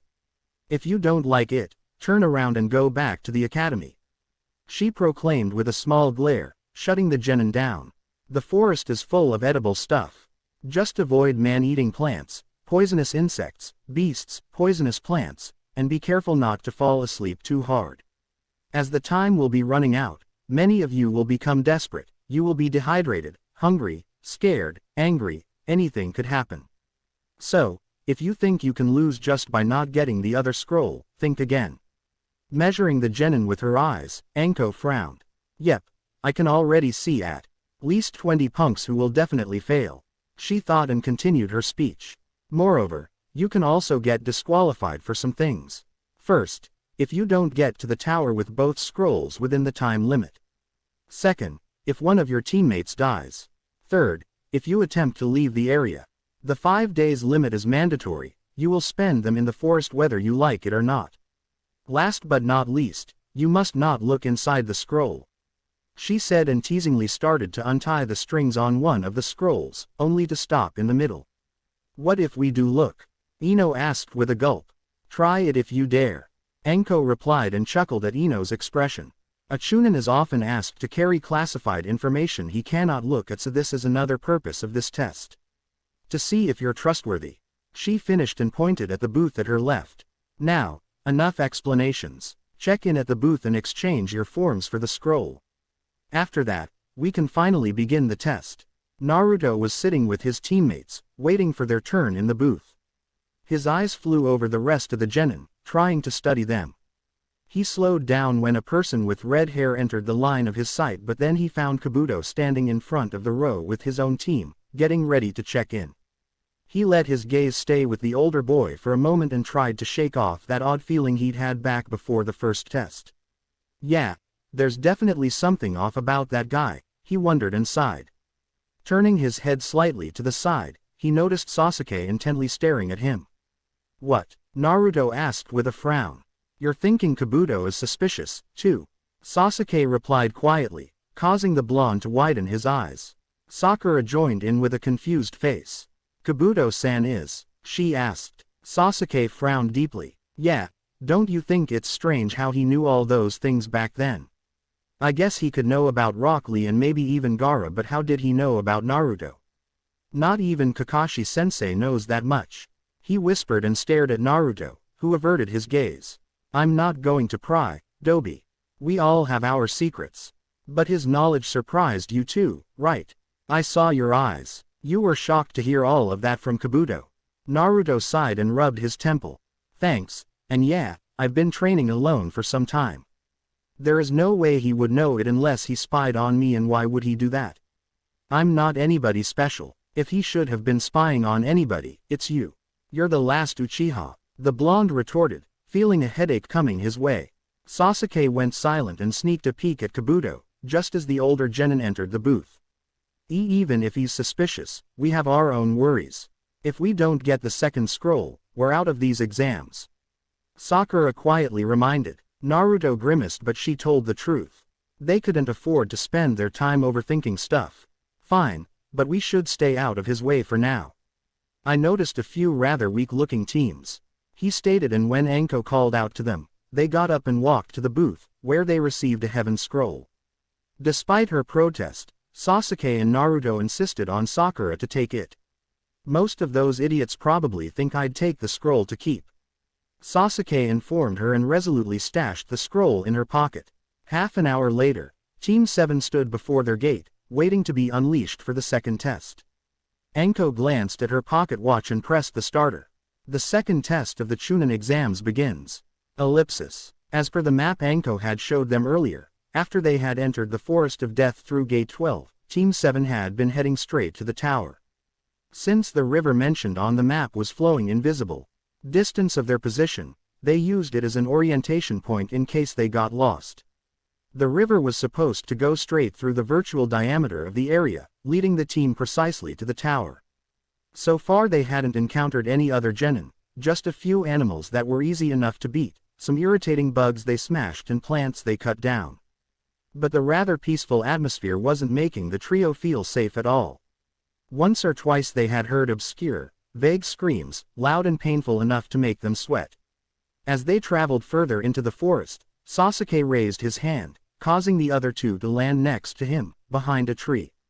Without any sound, the Uchiha mouthed, "Enemy," and gestured around the tree. Naruto caught him before he could move and showed him a grin.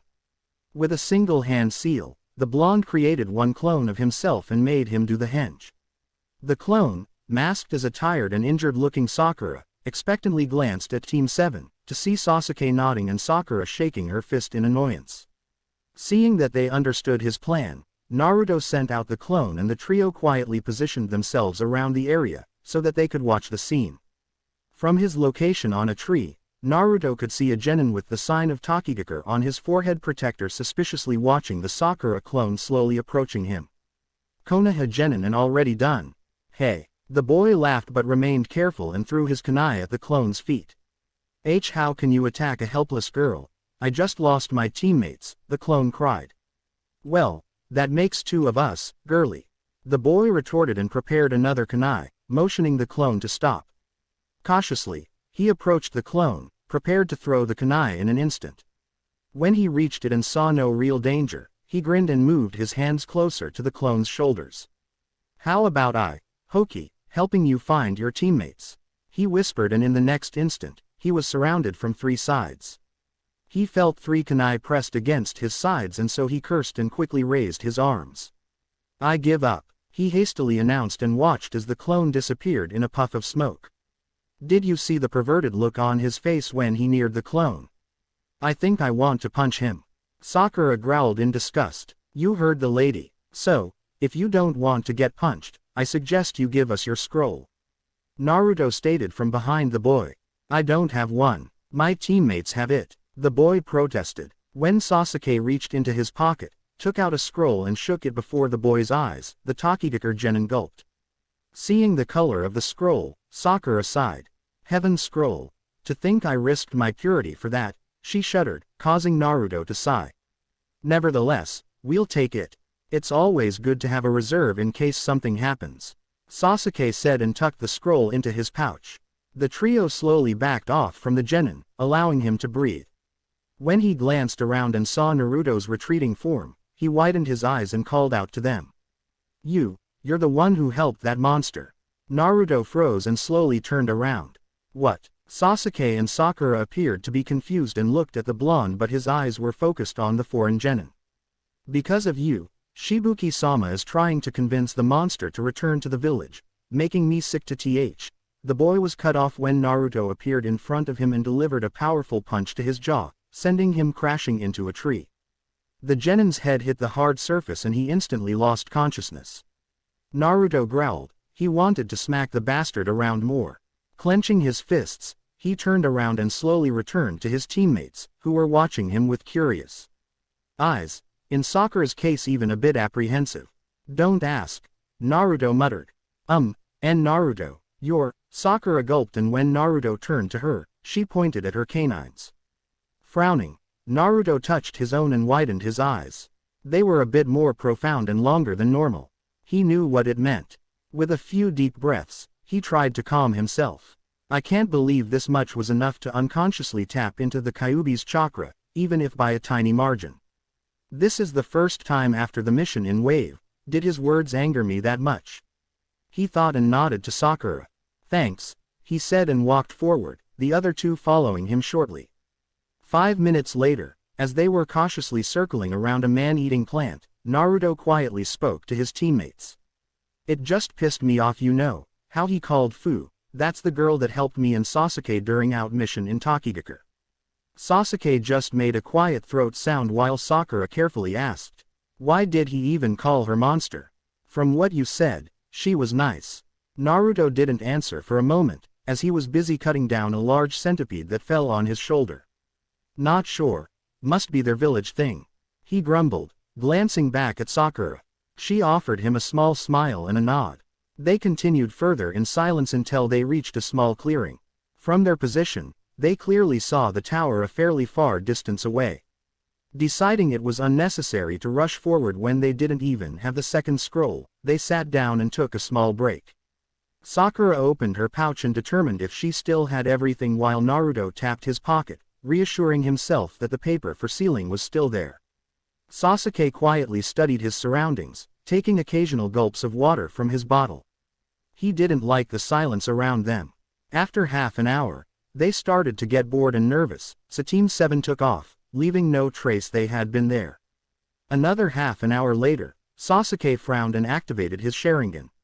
He turned his head from side to side, causing Naruto to narrow his eyes. See something? He quietly asked, prompting Sakura to get closer too. Sasuke bit his lip and almost imperceptibly nodded. I think we're in a genjutsu. Sakura and Naruto widened their eyes. What? You sure? I don't feel anything, Naruto whispered, and even Sakura nodded in agreement. Sasuke grimaced and looked down, prompting the other two to do the same. When Naruto noticed the large centipede on the ground, the same as he'd cut down when he talked about Fu, he quietly cursed and cautiously glanced at the trees. Meanwhile, Sakura almost casually reached to her back pocket and took out a kunai. I'm not sure what kind of genjutsu it is, but I can definitely see faint traces of a foreign chakra around us, Sasuke informed them. But they aren't using it to attack us, why? Sakura responded, nervously glancing at the trees around her. Maybe they are waiting for something, Naruto muttered. Sasuke nodded and a small grin appeared on his face. That centipede is the same as before, and we haven't closed the distance to the tower at all, meaning this genjutsu causes us to go in circles. They are probably trying to tire us out. It would likely be a good strategy to go by their rules and think of something, but if they are trying to tire us out before engaging, it means one thing. They don't think they could handle us, he explained and formed a single hand seal. So I say we break their little game and force them to come out. Closing his eyes, Sasuke focused on his chakra, prompting Naruto and Sakura to do the same. I'm glad I can do at least this. Naruto thought. The trio forcibly suppressed the flow of the chakra in their bodies and with a sudden surge, they released a bigger amount than usual, overriding the foreign chakra in their bodies. Genjutsu. Kai. When they opened their eyes, it seemed that nothing happened, as their surroundings were still the same, but it was clear that they had broken the enemy genjutsu, as their opponents appeared all around them. Clever of you to notice our little illusion. A voice from nowhere entered their ears as they narrowed their eyes and studied the men around them. Clones. Naruto, having a lot of experiences with clones, muttered when looking closer at the black ninjas. In a quick movement, he took out a kunai and flicked it at the closest ninja. He watched as the kunai pierced the man's body and caused it to momentarily deform. Clones. Sasuke confirmed. Want to guess again? The unknown voice stated, and Naruto leaned to the side, avoiding a kunai that embedded itself in a tree behind him. That was a real kunai. He mentally cursed and narrowed his eyes, looking at the ninja more cautiously. Say what you want, my Sharingan sees the truth. Naruto, Sakura, don't listen to them. They are indeed clones. The real ones are probably just hidden and throwing their real kunai when the clones move, creating an illusion of the clones being real. Sasuke exclaimed and took out his own kunai to deflect a projectile coming from the left. It's useless to know it if you can't find us, the voice mockingly spoke, making Sasuke grit his teeth. When Naruto jumped in the air to evade another kunai and landed next to him, the Uchiha glanced at the blonde. Even with my Sharingan I can't find the real ones. These clones are made from chakra, and since they cover the whole area, my vision is blocked. He stated and crouched to see a kunai fly over his head. Naruto patted him on the shoulder. If traces of my chakra were to cover the area, would you be able to see them? Sasuke frowned. It'd be difficult, but anything's better than this. Naruto nodded and jumped above a kunai, landing at the edge of the area, with a view to all of the clones. Both of you, grab a hold of something, he exclaimed and flashed through the hand seals. Wind release. Great breakthrough, he thought, and, putting his hands forward, a powerful gust of wind washed over the whole area, causing the clones to dissolve under the wind pressure and almost blowing his two teammates away. Now, he called to Sasuke, who ignored his surprise at the jutsu and instead focused on the enemies. There, he thought, and in rapid succession threw multiple shuriken at the position where he saw the enemy chakra trace. While Naruto helped Sakura back on her feet, Sasuke smirked as three genin clad in the same yellow jumpsuit and a rebreathe on their mouth landed in front of him. "TCH, you got us," the one standing in the center muttered. When Sasuke and Naruto jumped in the air, trying to close the distance, the same genin continued with a smirk. Or not, we're still lucky. In a puff of smoke, dozens of clones, looking exactly the same as the three genin, appeared, filling half of the area. Naruto and Sasuke's punches hit the clones and went straight through them. Normal clones, Naruto thought, and sharply spun around when he heard Sakura's voice. Naruto, behind you, she yelled and threw a kunai on Sasuke's left, to block the enemy kunai. Heeding her words, Naruto leaned backwards and evaded the enemy kunai too. Damn it, where are the real ones? He cursed, irritated. Sasuke tried to use his Sharingan to look for the real enemy again, but he was busy dodging a barrage of kunai. They were mostly only illusions, but one or two were real, making it harder for the Uchiha. Getting annoyed with the clones, Naruto flashed through hand seals, preparing to unleash the great breakthrough technique once more, but Sakura yelled at him again. Below you. The blonde hastily looked at his feet to see a hand with a kunai slashing at him from below. Seeing the opportunity, he jumped over the hand and grabbed it. With a strong pull, he plucked the genin from the ground and sent him flying at Sakura. She looked surprised only for a moment, but then she steeled herself, and when the body of the genin flew closer to her, she moved to the side and delivered a jaw-crushing punch to the man's face. It sent him downward, and with a thud, he painfully hit the ground. His eyes rolled to the back of his head and he lost consciousness. Huh, what do you know, they actually are weak. Sakura exclaimed and showed her teammates a thumbs up. Geez, look at her as if she just won the exams. We're still in the middle of a fight, you know. It's just like back at the mission in Tokigakure, Naruto thought, rolling his eyes at her antics. Seeing the way they knocked one of their opponents down, Sasuke pointed his eyes at the ground and grinned. Bingo. He pretended to fall on his back and waited till the real ones tried to stab him from below, grabbing their arms. Same as Naruto, Sasuke pulled and yanked them from the ground. The energy behind his fling sent them flying, and Naruto and Sakura quickly jumped in the air, knocking the duo down with a single punch to their skulls. As they landed, Sasuke searched their pockets and with a grin, pulled out an earth scroll, causing Naruto and Sakura to smirk victoriously. Great, now we can head to the tower, Sakura stated with a smile and pictured herself in a relaxing bath already. Turning around, Team 7 was leaving the defeated team on the ground, when one of them woke up and coughed. Straining his muscles to support himself on his arms, he called out to Team 7. "You, the bee blonde," he weakly called out, making the trio turn around. "What do you want?" Naruto looked at him with narrowed eyes. The genin took a heavy breath. "RL leader wants you to know that he's watching you," he muttered and fainted again. Naruto widened his eyes and turned to his equally surprised teammates. "The hell, their leader." Sasuke crouched and aimed his eyes at the forehead protectors of the beaten genin. "That is a sign of a Megakure, the village hidden by rain. As far as I know, their leader is a person called Hanzo or something. We met shinobi from their village back in Tokigakure," he stated and glanced at Naruto, who returned his gaze with a frown. "Never heard of him." Sakura widened her eyes and looked at Naruto. "You don't know. He's the guy that took on all of the 3 Sannin and defeated them," she exclaimed, recalling the book of history they were supposed to read during the academy. "Great," Naruto groaned, cursing his luck. "But why he would watch you is beyond me," Sasuke muttered with a frown and glanced at Naruto, who shook his head.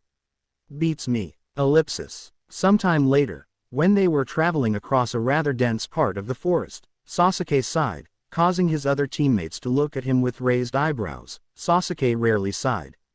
The Uchiha caught their stares and scowled. "This is nothing like I expected the exams to be.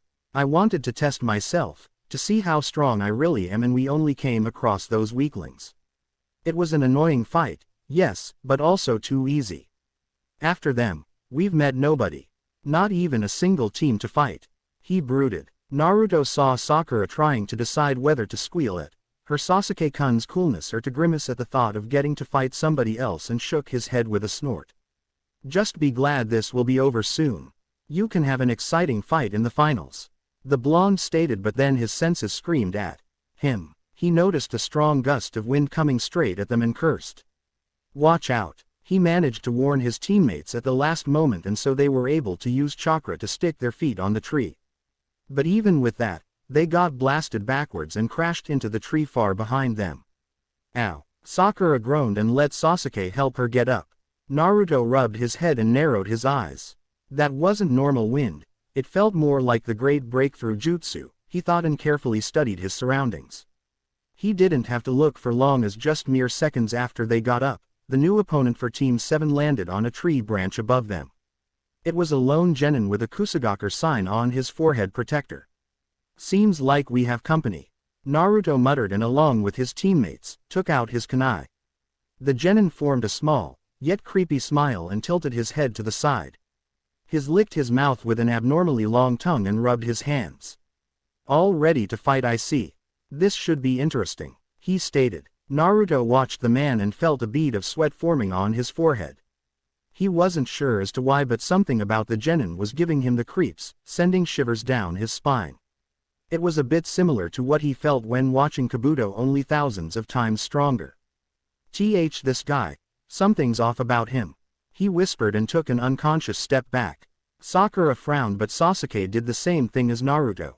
The prey often feels pressure when facing the predator," the genin stated and bared his teeth, letting his nasty tongue hang down from his open mouth. "I know you have the Heaven Scroll, I have an Earth Scroll," he continued, and after showing them the scroll, he opened his mouth wide and pushed it down his throat.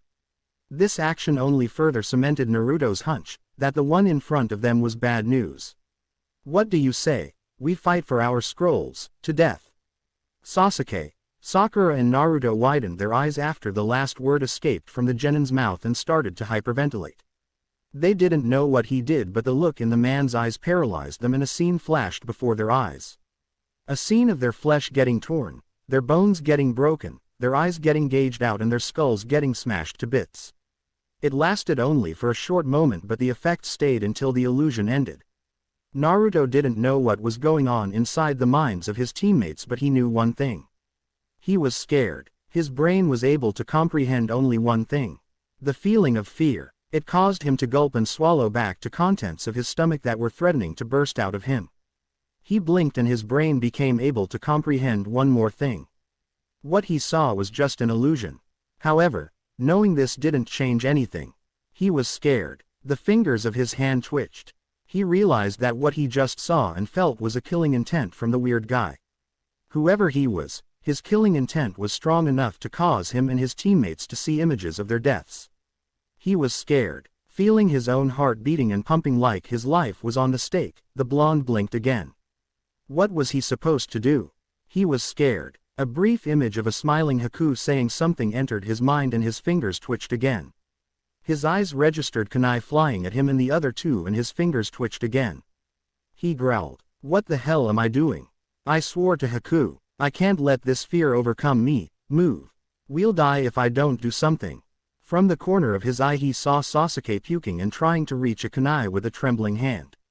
"Move. I can't die here. Move." He growled and a yell escaped his lips. Clenching his hands, he pushed himself from the ground and jumped at Sakura, pushing her out of the harm's way while Sasuke used his own kunai to stab himself in the leg and jump away. The three kunai meant for them hit nothing but ground, causing their opponent to grin. How interesting. Naruto was supporting himself on the ground, breathing heavily. Keeping his eyes on Sakura, who was still shaking, he called out to Sasuke. "Why, you all right?" Hearing no response, he turned his head to see Sasuke frantically looking all around them. "Sasuke, Sasuke," the blonde repeated and watched as the Uchiha sharply turned to him.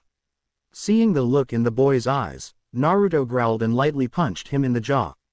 It was sound enough for Sakura to stop shaking and look at them and for Sasuke to snap out of it. "What are yo?" Sasuke yelled only to meet Naruto's stare. "Better." Sasuke narrowed his eyes and saw the same fear he felt, reflected in Naruto's eyes, but it was overshadowed with an even stronger resolve. He took a deep breath and rubbed his face. "Why yeah." The blonde turned to Sakura. "Sakura." The girl nodded but didn't dare to open her mouth, afraid she might vomit as soon as she would do it. Since his teammates were like that, Naruto took the lead. "I don't know who that guy is, but we're in big trouble." "You're exactly right." Naruto spun around and with wide eyes quickly plunged a kunai in the head of a snake that appeared behind him. The splashing blood caused Sakura and Sasuke to react too and jump away. The trio looked up to see the weird genin, his body wrapped around the tree, looking at them with a hungry expression. "Damn," Naruto cursed, and together with Sasuke, they showered the guy with a barrage of shuriken. They watched as their opponent slithered around the tree and dodged every single one of their projectiles like it was nothing. "No other choice, we have to fight," Naruto muttered, causing Sasuke to stare at him with a deep frown.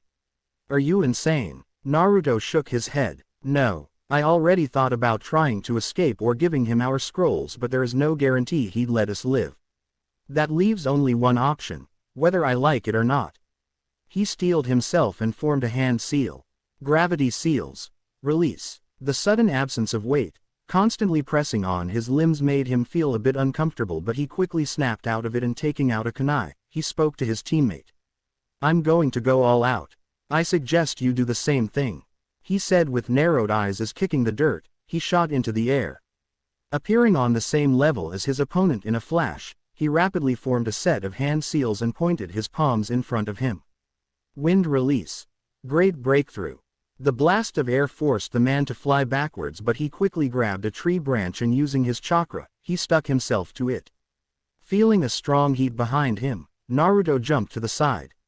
He watched as a great fireball flew past him and glanced down to see Sasuke nodding to him. He noticed the Uchiha had his Sharingan activated and so he nodded back. Using his speed, he crossed the distance between him and the enemy genin and aimed a kick at the man's head. Still uninjured, the man crouched under the strike and retaliated with a punch to the guts. Before his fist could touch the blonde, however, a barrage of shuriken forced him to retract his arm and jump backwards. Naruto used the situation to form a hand seal and create a dozen shadow clones. He ordered them to attack the enemy, and backing up a bit, he watched as the copies of him systematically attempted to hit the man, all while Sasuke was using the small spaces between their attacks to throw his shuriken. Since the constant attacks were keeping the opponent busy, the blonde reached to his pocket and took out a bunch of explosive tags. He wrapped them around some of his kunai and threw them at the places around his clones and the enemy. He waited for the perfect chance and then dispelled all of his clones in one turn, leaving only a small smokescreen after them. In that moment, he detonated the explosive tags and watched as the enemy got caught in flames. Cautiously, he eyed the scene, not even for a second convinced that it was already over. He was proved right when a barrage of kunai emerged from the smoke, heading towards Sasuke and Sakura. He was spared, but in the next instant, something exploded within the smoke and a huge snake tail flew towards him. Mentally cursing, he rolled to the side, but one of his legs got hit. He was sent spiraling towards the ground. The smokescreen all of a sudden getting blown away. The blonde and the rest of Team 7 watched as their opponent stood atop a large snake, grinning widely. For being prey, you don't seem that scared of the predator, the Kusa Genin stated, and the snake below him shot forward, towards Sasuke. Fire release. Phoenix Sage Fire Jutsu. The Uchiha thought and quickly released a volley of small fireballs, controlling their movements with chakra, so they would hit the snake's head. Taking precautions, he jumped backwards. It was a good action, as his jutsu barely slowed down the snake and the reptile's mouth bit the place where Sasuke stood just a moment ago. From behind the man on the snake, Naruto appeared and tried to get closer to deliver a blow to his jaw. However, he widened his eyes when the man swiftly turned around and sent a kunai his way. It got knocked away by another flying kunai, and Naruto trailed its trajectory with his eyes to see Sakura with her hand full of them. She had been intently watching the fight, anxiously waiting for an opportunity to help. Naruto mentally thanked her, but in the next moment, he found himself hanging upside down by his foot. Raising his head, he saw the man holding him with his extremely long tongue. The blonde tried to reach for it, to try and loosen the grip on his foot, but he was pulled closer and punched in the stomach. The blow knocked the wind out of his lungs and caused him to violently cough. This also caused his shirt to get loose and roll down, showing his bare abdomen. Seeing the seal on Naruto's skin, the man ever so slightly widened his eyes. "I see, but right now, you're in the way, Kyuubi brat." Naruto froze. He knows. Looking up, he saw the man's fingertips on his right hand glowing with chakra. He didn't really know what it meant, but his instinct was telling him to avoid their touch at all costs. With a sharp intake of breath, he filled his lungs and flashed through a set of hand seals. Wind release. Air bullets. From his position, hanging upside down, he spit a few concentrated blasts of air at his opponent. It blew the man backwards, and in the process, he was forced to drop Naruto. The blonde landed on his back, just as Sasuke landed next to him on his feet. "This guy is..." The young Uchiha was immediately interrupted when the snake followed him and hit the tree where the two of them stood. The power behind the blow shook the whole tree and caused them to stumble. In that moment, the enemy genin flew through the air, coming straight at them. "Damn!" Naruto cursed and tried to regain his balance, same as Sasuke. To their surprise, Sakura appeared next to them, going through the last hand seal of her technique. Demonic Illusion. String Bean Binding Illusion Jutsu. She thought and activated the genjutsu. Naruto and Sasuke finally regained their footing and watched as the enemy abruptly came to a stop. Without turning her head to them, Sakura nervously exclaimed, "Now!" Not wasting a second, Sasuke threw a set of shuriken on strings around the man, binding him tightly and deeply inhaled. Fire release. Dragon Fire Jutsu. Multiple flames traveled across the strings and hit the man in the face. From the side, Naruto jumped to him and vertically slashed with the palm of his hand, cutting the man's left arm off. Just when the trio thought it was over, the snake disappeared in a cloud of smoke and their opponent dissolved into a heap of mud. "What?" Naruto widened his eyes and groaned when a kunai coming from his blind spot hit him in the shoulder. "I knew I'd see something very interesting while testing you, but I've never thought you could defeat my Earth clone, even if it was a weak one. You're making it almost hard for me to choose from the three of you." They turned around to see the completely uninjured man staring at them from a nearby tree branch. His eyes were especially focused on Sasuke, who frowned. Your Sharingan is developing nicely, Sasuke-kun, just as expected from Itachi's little brother. As soon as those words entered his ears, Sasuke widened his eyes. How do you know that name? Who the hell are you? He yelled with clenched fists. The man raised his right hand and covered his face with it. Before Team 7's very eyes, he tore and peeled a bit of his skin, revealing a different face underneath the current one. Seeing their shocked expressions, the man grinned. My name is Orochimaru. He reached to his mouth and took out the earth scroll. With a snap of his fingers, he set it on fire. If you want to know more, survive these exams, defeat my minions from the Otogakure, and after that, come find me. Naruto gulped and glanced at his teammates in shock. Oh Orochimaru, this guy is the freaking Sannin. Damn. He gulped and felt a new rush of adrenaline flowing into his veins. Who would be stupid enough to try and find you? Sakura shouted in a scared tone. The man frowned and then bared his teeth, his eyes boring into Sasuke. Well then, I guess I'll have to make sure you'd want to do that, Sasuke-kun. He stated maliciously, and the trio watched in horror as the man's neck unnaturally lengthened and his head shot towards them. As he opened his mouth and revealed a set of profound canines, Sakura screamed and moved. No. Ellipsis. The proctor for the second test of the Chunin exams, a Tokubetsu Jonin Enko Mitarashi, was immensely gritting her teeth, the enamel creaking under the pressure. Her breathing was elevated, her hands clenched, and beads of sweat were appearing on her forehead. She thought that what she was seeing with her eyes was just a joke. But the empty faces of 3 genin lying on the ground, hidden by the bushes, were real. She knew what it meant. Her nightmare, the man of her past, was here in Konoha. Closing her eyes for a short moment, she saw nothing but the inside of her eyelids. Alert the Hokage and send an ambush squad to the Forest of Death. I'm going in, she ordered the few Konoha Chunin that were helping with the exams. Huh, she growled and grabbed the papers from one of the Chunin hands. They contained detailed information on the 3 men lying in front of her. Quickly reading through them in her mind, she saved their faces in her brain and dropped the papers.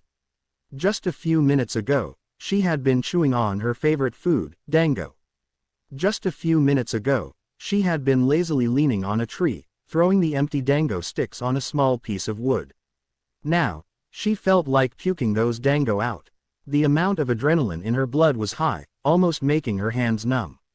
Why is he here? Shit, this is bad, she thought, and hurried to the Forest of Death, before anything really serious could happen. Ellipsis. Sakura didn't know what she was doing. One moment, her body was frozen, paralyzed with fear as she watched Orochimaru's head flying towards Sasuke, and the next one, she was already moving as fast as she possibly could. She had no idea what was going on. Seeing the opened mouth, intent on biting, her heart just skipped a beat. That small and fragile organ felt like it was getting squeezed, and her brain unconsciously showed her images of her memories, from the first moment she had seen the Uchiha prodigy until the present time. It forced her to relive all those times, to relive all the emotions she felt. She remembered being amazed by the boy with black hair, a cool attitude and a sharp look in his eyes. The blush that crept on her cheeks whenever she saw him afterwards. She remembered the crush she had on him.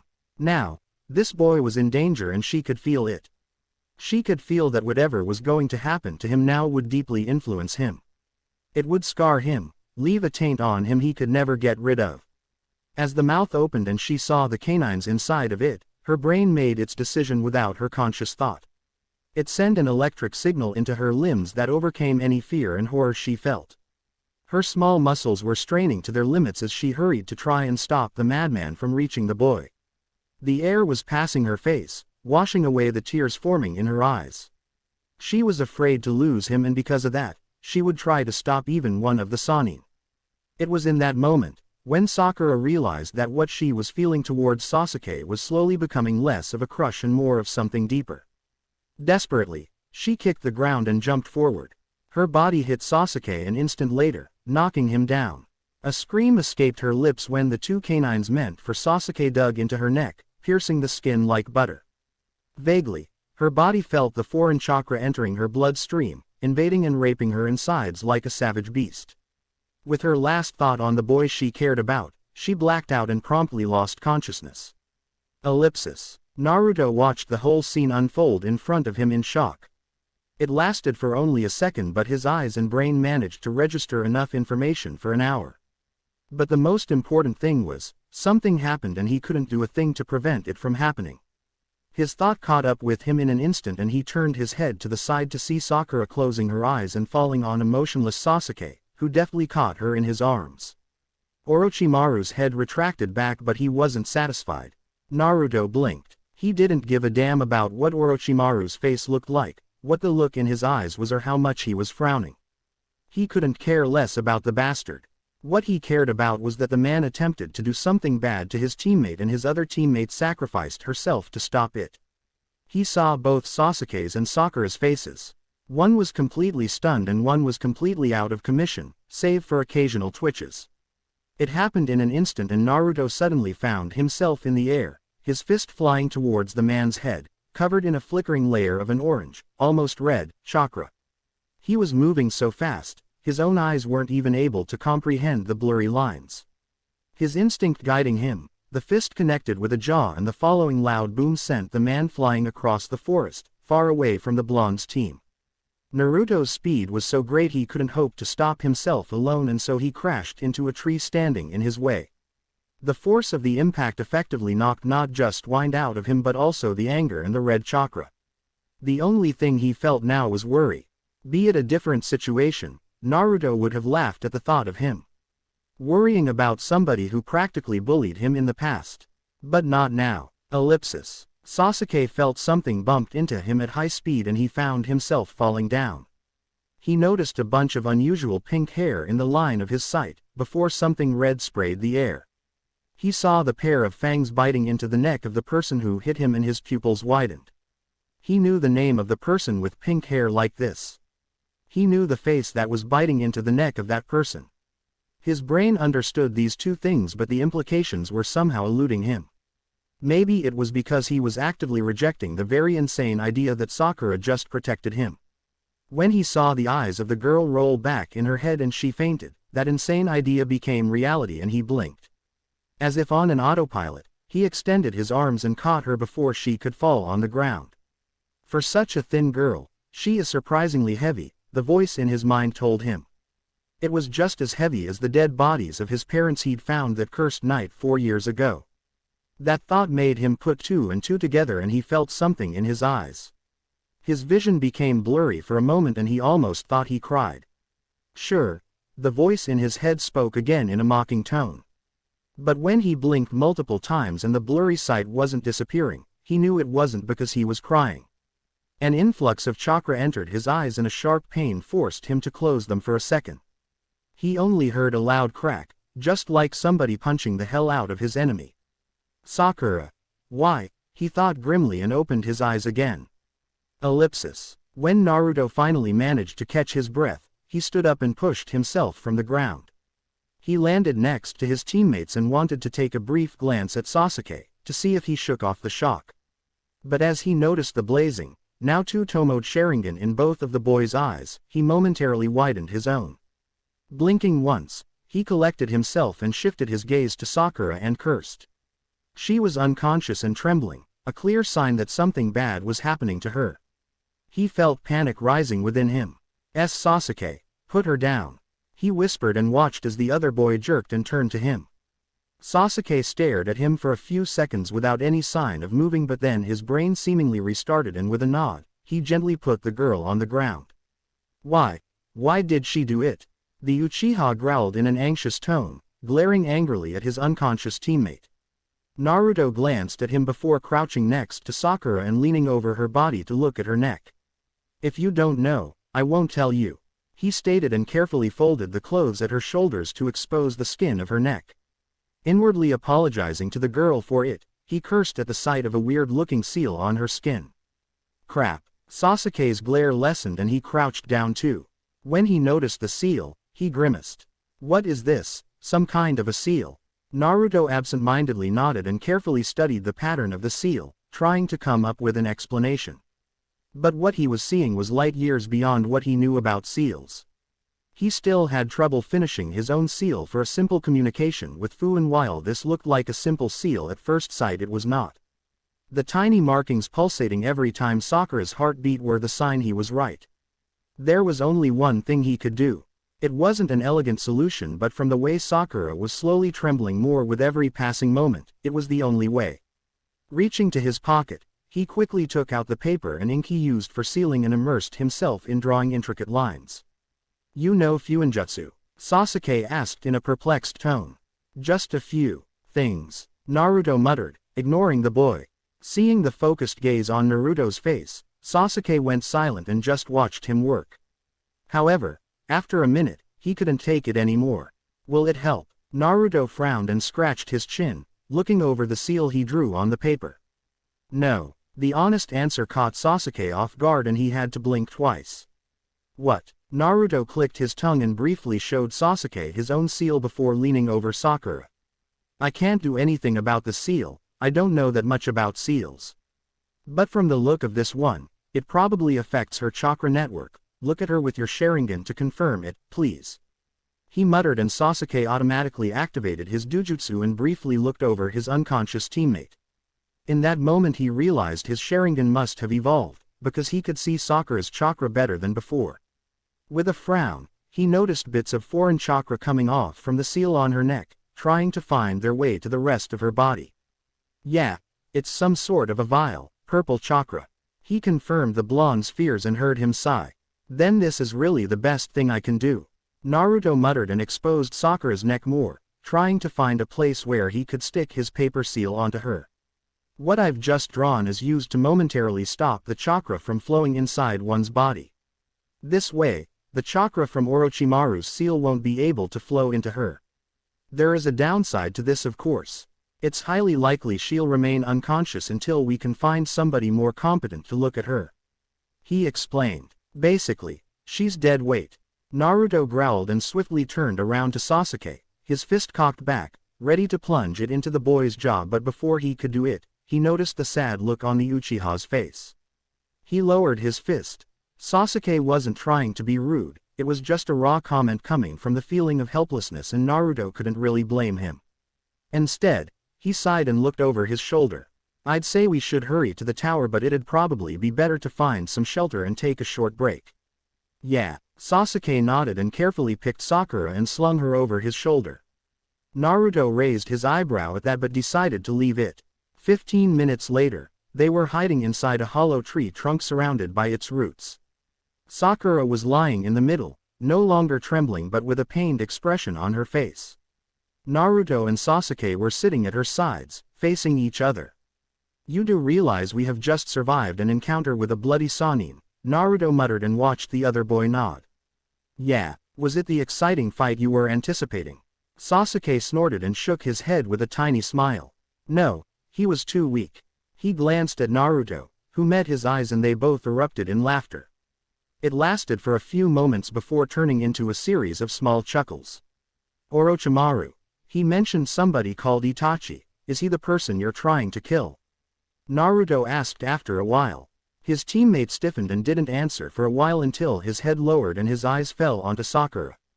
Yeah, he's my older brother, and the man who killed off our whole clan. He stated with gritted teeth. His statement was met with deathly silence. Naruto stared at him in shock. What? I mean, what? He mentally yelled and tried to comprehend the piece of information.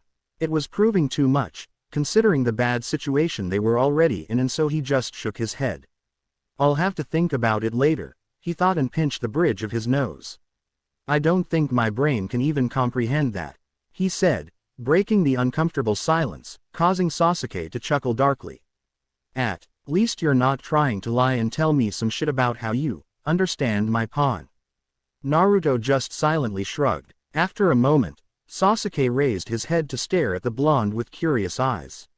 Now that I think about it, you did mention something about your clan in the past. Naruto grimaced and took a deep breath. While he didn't want to reveal his secrets to anyone, Sasuke just told him one of his own. Yeah, but there isn't much.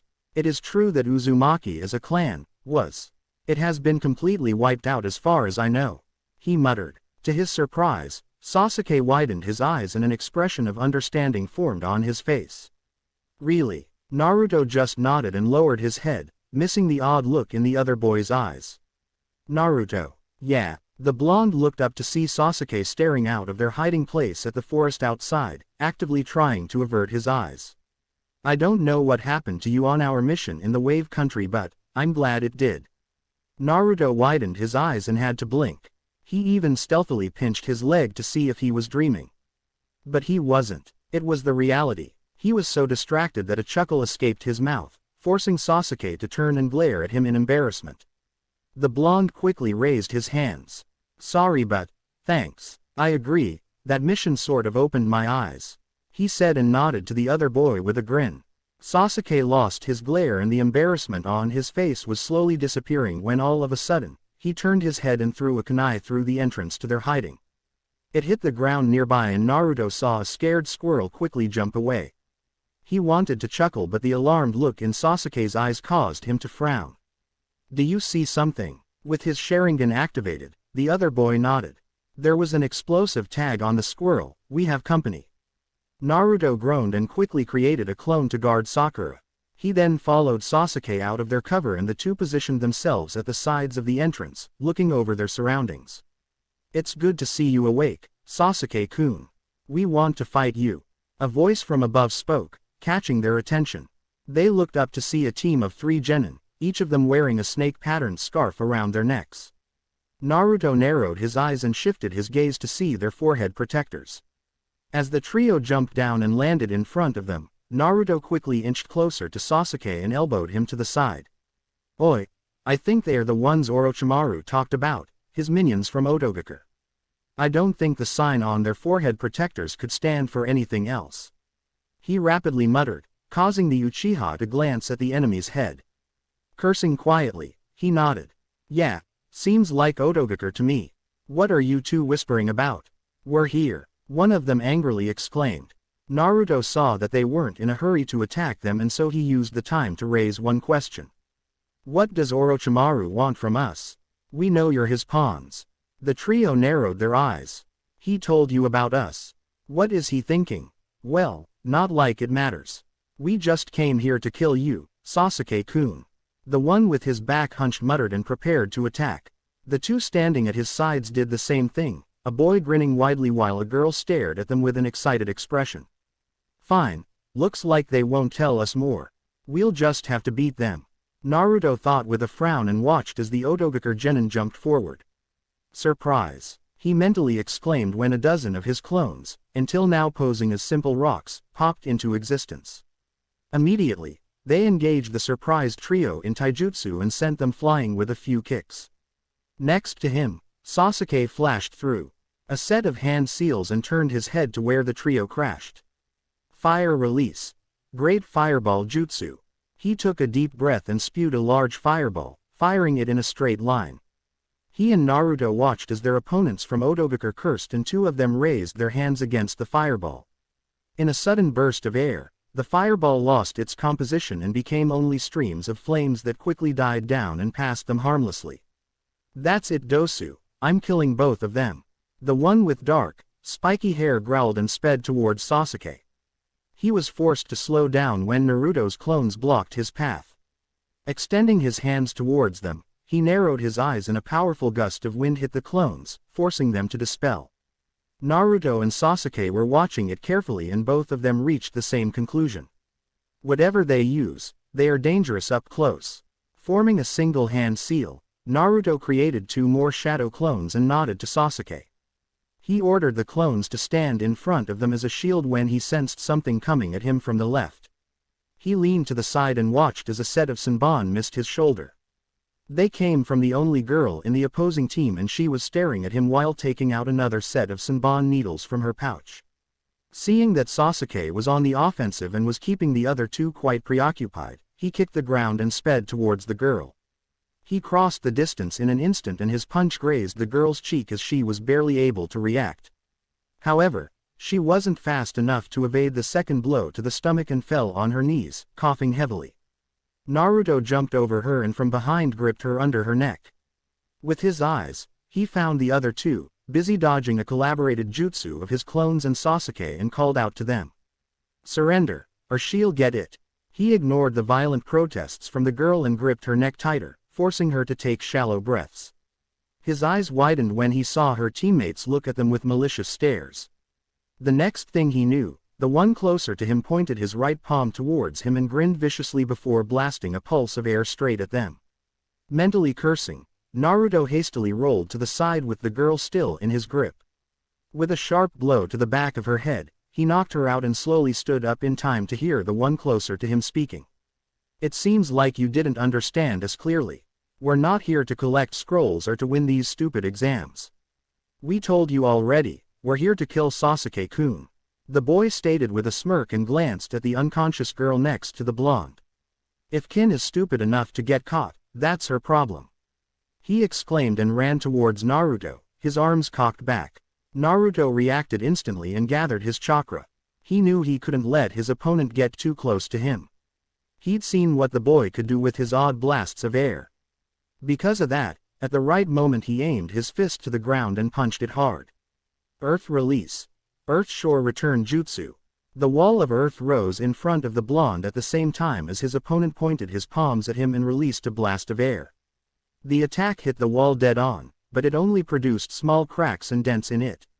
"Shit, that's the same technique Jirobo uses," the boy cursed, catching the attention of all the combatants.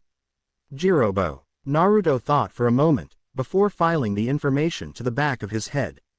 Taking a deep breath, he spewed 3 blasts of air that destroyed his own wall of earth and continued heading straight at his opponent. Wind release. Air bullets. The piece of the wall hindering his sight, the boy was caught with the technique and it carried him all the way to his teammate. As Sasuke instantly noticed it with his Sharingan, he used Fire Release, Dragon Flame Blitz Jutsu to obscure the other boy's vision. It was a weak technique that could do just a minimal amount of damage, but it proved to be sufficient as Sasuke's opponent cursed and jumped in the air. Doing that, he evaded his teammate's flying body, but he also made himself an easy target. One of the Naruto clones grabbed the other and with a swift throw, sent the other one straight at the boy. The Oto Genin was able to dispel him with a quick attack with his right arm, but that moment cost him too much and he was sent crashing to the ground with Sasuke's kick to his guts. After a few moments, when the cloud of dirt died down, Naruto and Sasuke observed that the boy with the hunched back, who was the only remaining member of his team still conscious, was slowly taking out his scroll from his pocket. His breathing accelerated and his expression weary. He stared at the duo. "Looks like we underestimated you. I offer you our scroll for my teammate, so please, let us leave," he stated and placed the earth scroll on the ground in front of him. He grabbed his teammate with spiky hair that was lying next to him and turned around, prepared to leave. "But let me tell you this. Next time we meet, we won't run. We'll be ready to take you on." He spoke and flexed his muscles to jump when Sasuke's voice stopped him. "What does Orochimaru want from me, and what did he do to Sakura?" The Oto Genin momentarily widened his eyes before sighing. "I don't know. As Zaku has told you, we were merely ordered to kill you, Sasuke-kun. I don't know about the girl, but if he did what I think he did, then she's as good as dead." Ellipsis. After they heard the boy's words, the duo quickly entered their small shelter and checked on their female teammate. With a relieved sigh, they found no extreme change in her status. She was still unconscious but her breathing was normal. The only worrying thing was her temperature, which was slowly rising. It was obvious that even with Naruto's seal, her condition was slowly deteriorating and she needed real help. It was a sign they needed to move again. Sasuke took it on himself to carry Sakura, and so he slung her over his shoulder in the same manner as before, while Naruto picked up the scroll the Oto Genin left them. With a sigh, he put it in his pocket. "We're kind of lucky they had just the scroll we were looking for." His thoughts wandered off and he turned around to glance at the girl, who was still lying where he left her. They really left her like that. He walked to her and for a moment, stared at her motionless form. "We should probably. She won't survive either way, lying there like that," Sasuke stated from behind him. Naruto deeply exhaled and grimaced. How could they leave her behind? With this kind of attitude, I'm shocked they even passed the first test. They were Orochimaru's minions. I'm sure he gave them some sort of information on how to surely pass. Sasuke scowled and took out a kunai. You want to do it, or? Naruto glanced at the kunai and then at the girl. That one mentioned her name was Kin. He crouched down. She reminds me a little of Haku, he thought, and the fingers in his hands twitched. Staring at the girl's face for a while longer, he closed his eyes and shook his head. I can't kill another helpless girl, not again. The blonde muttered and stopped Sasuke from doing it either. The Uchiha narrowed his eyes. We should take her with us, Naruto stated and grabbed Kin's arms. What? She'll just slow us down, Sasuke objected. When Naruto ignored him and slung the girl over his shoulder the same way as he did with Sakura, Sasuke grabbed his arm. Naruto, you can't just simply save her. That is not the purpose of this test. The blonde shook his head. That's not it. You said it yourself. Her teammates were Orochimaru's minions. Even if they claim to know nothing about Orochimaru's intentions about you, they still must know other things. I'm taking her with us so she can be interrogated, he explained and returned the gaze Sasuke was giving him. It took 5 minutes before the Uchiha finally gave up and nodded. But if we encounter any trouble, we leave her. Ellipsis. It was slowly getting dark as Naruto and Sasuke were approaching the tower in the middle of the Forest of Death. With their baggage, they had to move slower and more cautiously. Precisely because of that, they found themselves crouching behind thick bushes. They didn't dare to move further, as quite a battle was happening in front of their cover. Naruto didn't know why, but he had a feeling he was supposed to witness this fight. He slowly put Kin from his shoulder and carefully peeked over the bushes. When he spotted a girl with bright red hair, his eyes widened. This girl, I think I saw her when all of us were gathered in front of the Forest of Death, before the test began. He saw her other teammates fight, while she was mostly staying behind, supporting them with barrages of kunai or shuriken. The blonde couldn't see who they were fighting, but from the looks of it, it was quite an even fight. Sensing a movement, he glanced at Sasuke, who was motioning him to try and move, but Naruto shook his head. Hold on a minute, he mouthed silently and returned his sight to the battle. It lasted for 2 more minutes and in the end, the girls' team managed to win. Karen, come here, I think Shu needs your help. Naruto's ears twitched. So her name is Karen. He watched as the girl grimaced but nevertheless walked to her teammate, who was yanking a kunai out of his own back. A bit of blood spurted from the wound. The girl, Karen, sighed and rolled off her sleeve. With wide eyes, Naruto watched as her teammate bit her arm like it was the most ordinary thing to do, like he was used to it. After a moment, he opened his mouth and stopped biting her. Turning around, he showed Naruto his back. It was completely healed. What the hell? A brief thought flashed through the blonde's mind and he narrowed his eyes. Did she heal him when he bit her? Naruto was confused, and after the team left the scene, he sat on the ground and looked at Sasuke with a puzzled expression. The Uchiha raised his eyebrow but said nothing. He turned around and grabbed Sakura, motioning Naruto to start moving again. The blonde's eyes noticed the Uchiha's emblem on his teammate's back and his eyes widened in enlightenment. Damn it! Her hair is red, she probably has an unusual ability to heal others. I know it's a long shot and maybe I'm being too hopeful, but can it be? Could she be an Uzumaki? He shook his head. No, that can't be, it's too far-fetched. I'm sure there are people with red hair who aren't Uzumaki, or people who can heal others like that. I'm sure. His thoughts trailed off and he bit his lip. It was the most unlikely scenario, but what if? The blonde growled and picked up Kin. He could think about it later. He had enough to worry about at the moment. An hour later, when the tower was right in front of them, the duo hit again. This time, it was not because of any fight. His Sharingan activated, Sasuke cautiously peeked from behind their cover, to look at an older boy with white hair suspiciously looking around. Naruto waited until Sasuke glanced at him, and when the blonde saw him shake his head, he cursed. What is Kabuto doing here? They waited until the older boy finally left the scene and both of them sighed. That guy is suspicious, no matter how I look at him. Naruto muttered. Yeah, now that we've met Orochimaru, he's even more suspicious. Sasuke grimaced and deactivated his Sharingan. Carefully, they finally reached the tower and went through the door inside. Turning their head around, they saw nobody. The room they had entered was empty. Sasuke tapped the blonde on the shoulder and pointed at a writing on one of the walls. I think we should open the scrolls. Seeing as there was nothing else they could do, Naruto nodded and together with Sasuke, they opened the Earth and Heaven scroll. When smoke started to leak from them, they threw it on the ground and watched as a person appeared amidst the chaos. That person took one glance at the two of them, and when he saw two unconscious girls on their backs, he widened his eyes. Hey, Iruka-sensei, if there's something we need to do before passing this part of the exams, then hurry up. We need to meet Kakashi-sensei. There is something he and the Hokage need to know. Together with Sasuke, Naruto sat on a couch with the Hokage looking at them from behind a table. Neither of them said anything, they barely even moved, save for the occasional glance of the older man at the young girl lying unconscious next to the pair. It seemed as if all of them were waiting for somebody to come inside and tell them some good news. The silence was unbearable, mainly for the two genin, and they kept their eyes pinned on the floor.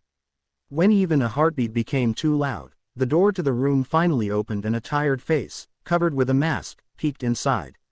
It's done, Kakashi stated and walked next to the table to sit down in a chair, rubbing his head considerably. And, the Hokage quietly asked. Kakashi waited with the answer and glanced at the duo behind him. I won't lie, she's alive but in a coma. It is Orochimaru's curse mark we're talking about here after all. It is nothing short of a miracle she had survived for so long already, but I guess we'll just have to thank our unpredictable ninja for that.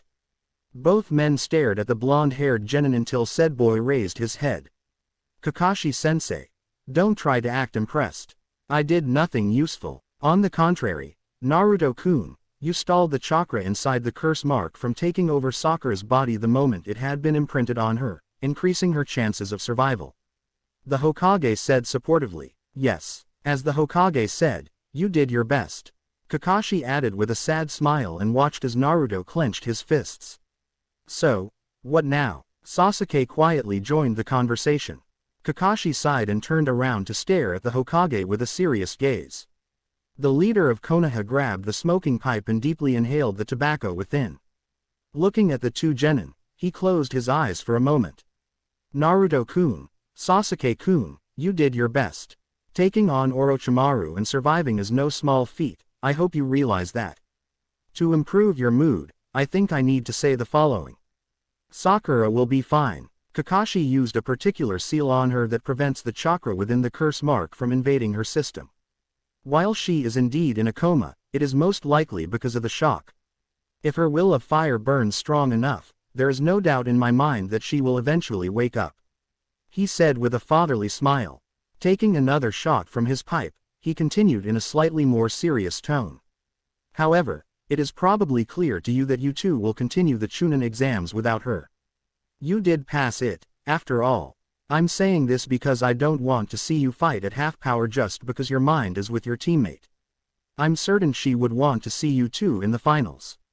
When Naruto and Sasuke nodded, the Hokage's expression changed further and he positively began to radiate anger. Orochimaru. I never thought he would return at such a time.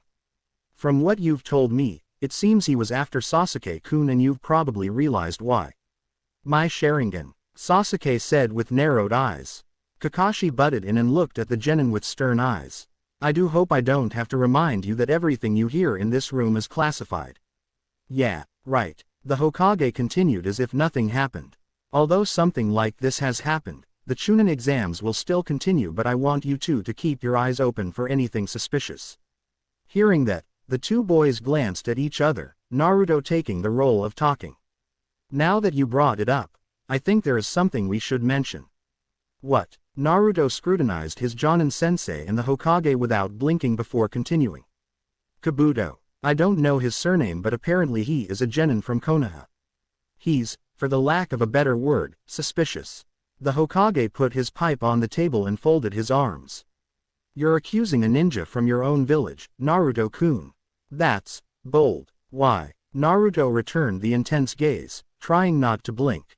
It's not just me, Sasuke thinks so too. Kabuto, he possesses these nin info cards, which wouldn't be so suspicious if not for the information written within. He knows things he's not supposed to know, unless he has spied on people. He knows too much about my abilities, I mean, too much. He put an emphasis on his last words, making Sasuke raise his eyebrows. There is something about him which puts me off, not to mention, he knows about what missions I have done. Including the Mizuki incident. Now Sasuke's eyebrows were even higher. He didn't understand what his teammate was talking about, but apparently the other two knew. I see. Before the Hokage could say anything else, the door opened again and showed a mildly injured woman with purple hair. Anko. What happened? Kakashi exclaimed and quickly guided her towards the other chair. She nodded a silent thanks and looked at the Hokage. Orochimaru happened, she said. With narrowed eyes, she noticed Naruto and Sasuke sitting behind her. So he didn't get the Uchiha kid, she said, somewhat relieved. No, but he got their teammate. Kakashi put a seal on her, but she's in coma. The kunoichi flinched and touched her own neck, a pained expression in her eyes. She's still alive, she asked rudely, ignoring the Hokage's grimace. Yeah, thanks to Naruto. Immediately after she had received the curse mark, he put a chakra restriction seal on her. Kakashi proudly puffed his chest, causing Anko to chuckle a little. She glanced at the quiet blonde and gave him a thumbs up. Nice one, brat. As Kakashi helped her take care of her wounds, she stared at the genin with a thoughtful expression. When her curse mark throbbed with pain, she turned around to the Hokage. I have a proposal concerning the girl, she stated, gaining the attention of all the people in the room, aside from the one unconscious girl. Let's hear it then. Anko massaged her neck and ignored the old memories flashing through her mind. With closed eyes, she opened her mouth. I know they are your team, Kakashi, but how about letting me train the girl? If she wakes up. Kakashi narrowed his eyes and waited with his answer until he tied the bandage around her upper arm. After she wakes up, well, it may be a good idea, but do you think you could handle it? Training someone is different than what you're accustomed to. Watching the conversation with dissatisfied eyes, Naruto quickly objected. Whoa, hey, slow down. I don't understand. Why would it be a good idea? Aren't we Team 7? While Sasuke was quiet, his face betrayed his hidden emotions and one could see the complaint in his eyes. Kakashi raised his hands in defense, but it was Anko who answered the boy. With a bit of hesitation, she leaned forward and tucked the collar of her shirt down to show the exact same curse mark that Sakura had, imprinted on her skin. Because I know what it's like to train with it, to fight with it and to live with it, she said in a distant voice. Naruto and Sasuke stared at her with wide eyes, no longer protesting. The idea still left them with distaste in their mouths, but deep down they knew it was what was best for Sakura. Thus, they had no other choice than to accept it as soon as possible. I see no problem with it. She will officially stay a member of Team 7, however. The Hokage said. Fine, whatever. Now that we've gone over this, it's a good thing you came here, Anko. I actually have another job for you. The Hokage continued and looked at the kunoichi with a serious gaze. What is it? Along with Kakashi, he pointed at the unconscious girl in the corner of the couch. This girl is called Kin from Otogakure and it seems she's in league with Orochimaru. I think you know what to do, Anko. Just do it in a way that lets her live. Anko's eyes fell upon the motionless girl and a slightly disturbing grin appeared on her face. Should be fun. Ellipsis. For the remainder of the 5 days reserved for the second part of the exams, Naruto stayed inside his room and tried to get rid of the emotions bubbling within him. Having slightly more than 3 days and no room to train, it was practically the only thing he could do. He wasn't particularly angry, yet the itch in his skin couldn't be scratched. He was restless. There wasn't any real cause for it, he tried to convince himself. He and Sakura weren't good friends. Hell, they were barely any kind of friends. But both of them belonged to the same team, Team 7. They were comrades and ever since the failed, bloody mission, she had begun to act like one. She no longer yelled at Naruto and even tried to start a normal conversation with him. She was still obviously infatuated with Sasuke, but she was slowly learning how to control her obsession. None of this of course could erase all those years of her rotten behavior towards him, but as simple as humans are, they tend to think of the good times rather than the bad ones. Naruto was no exception, and while there were dark parts of his life, some darker than others, the quiet and peaceful times he'd encountered so far with Team 7 were the memories that stuck in his mind these days. In his opinion, the changes Team 7 underwent were incredible. Sasuke was no longer as snarky, moody, emo, well, he was no longer the same brooder he was in the academy. He still had those qualities, but the edges around him were now smoother. Sakura had changed into somebody that had the potential to become a good ninja. And now it had been taken away from her. Just a simple bite from a madman made her into a motionless pile of flesh and bones. Kakashi and the Hokage could assure him as much as they wanted to, but they were still just words. Until she woke up, he would operate under the assumption of the worst-case scenario. That she would remain like that. And it made him angry.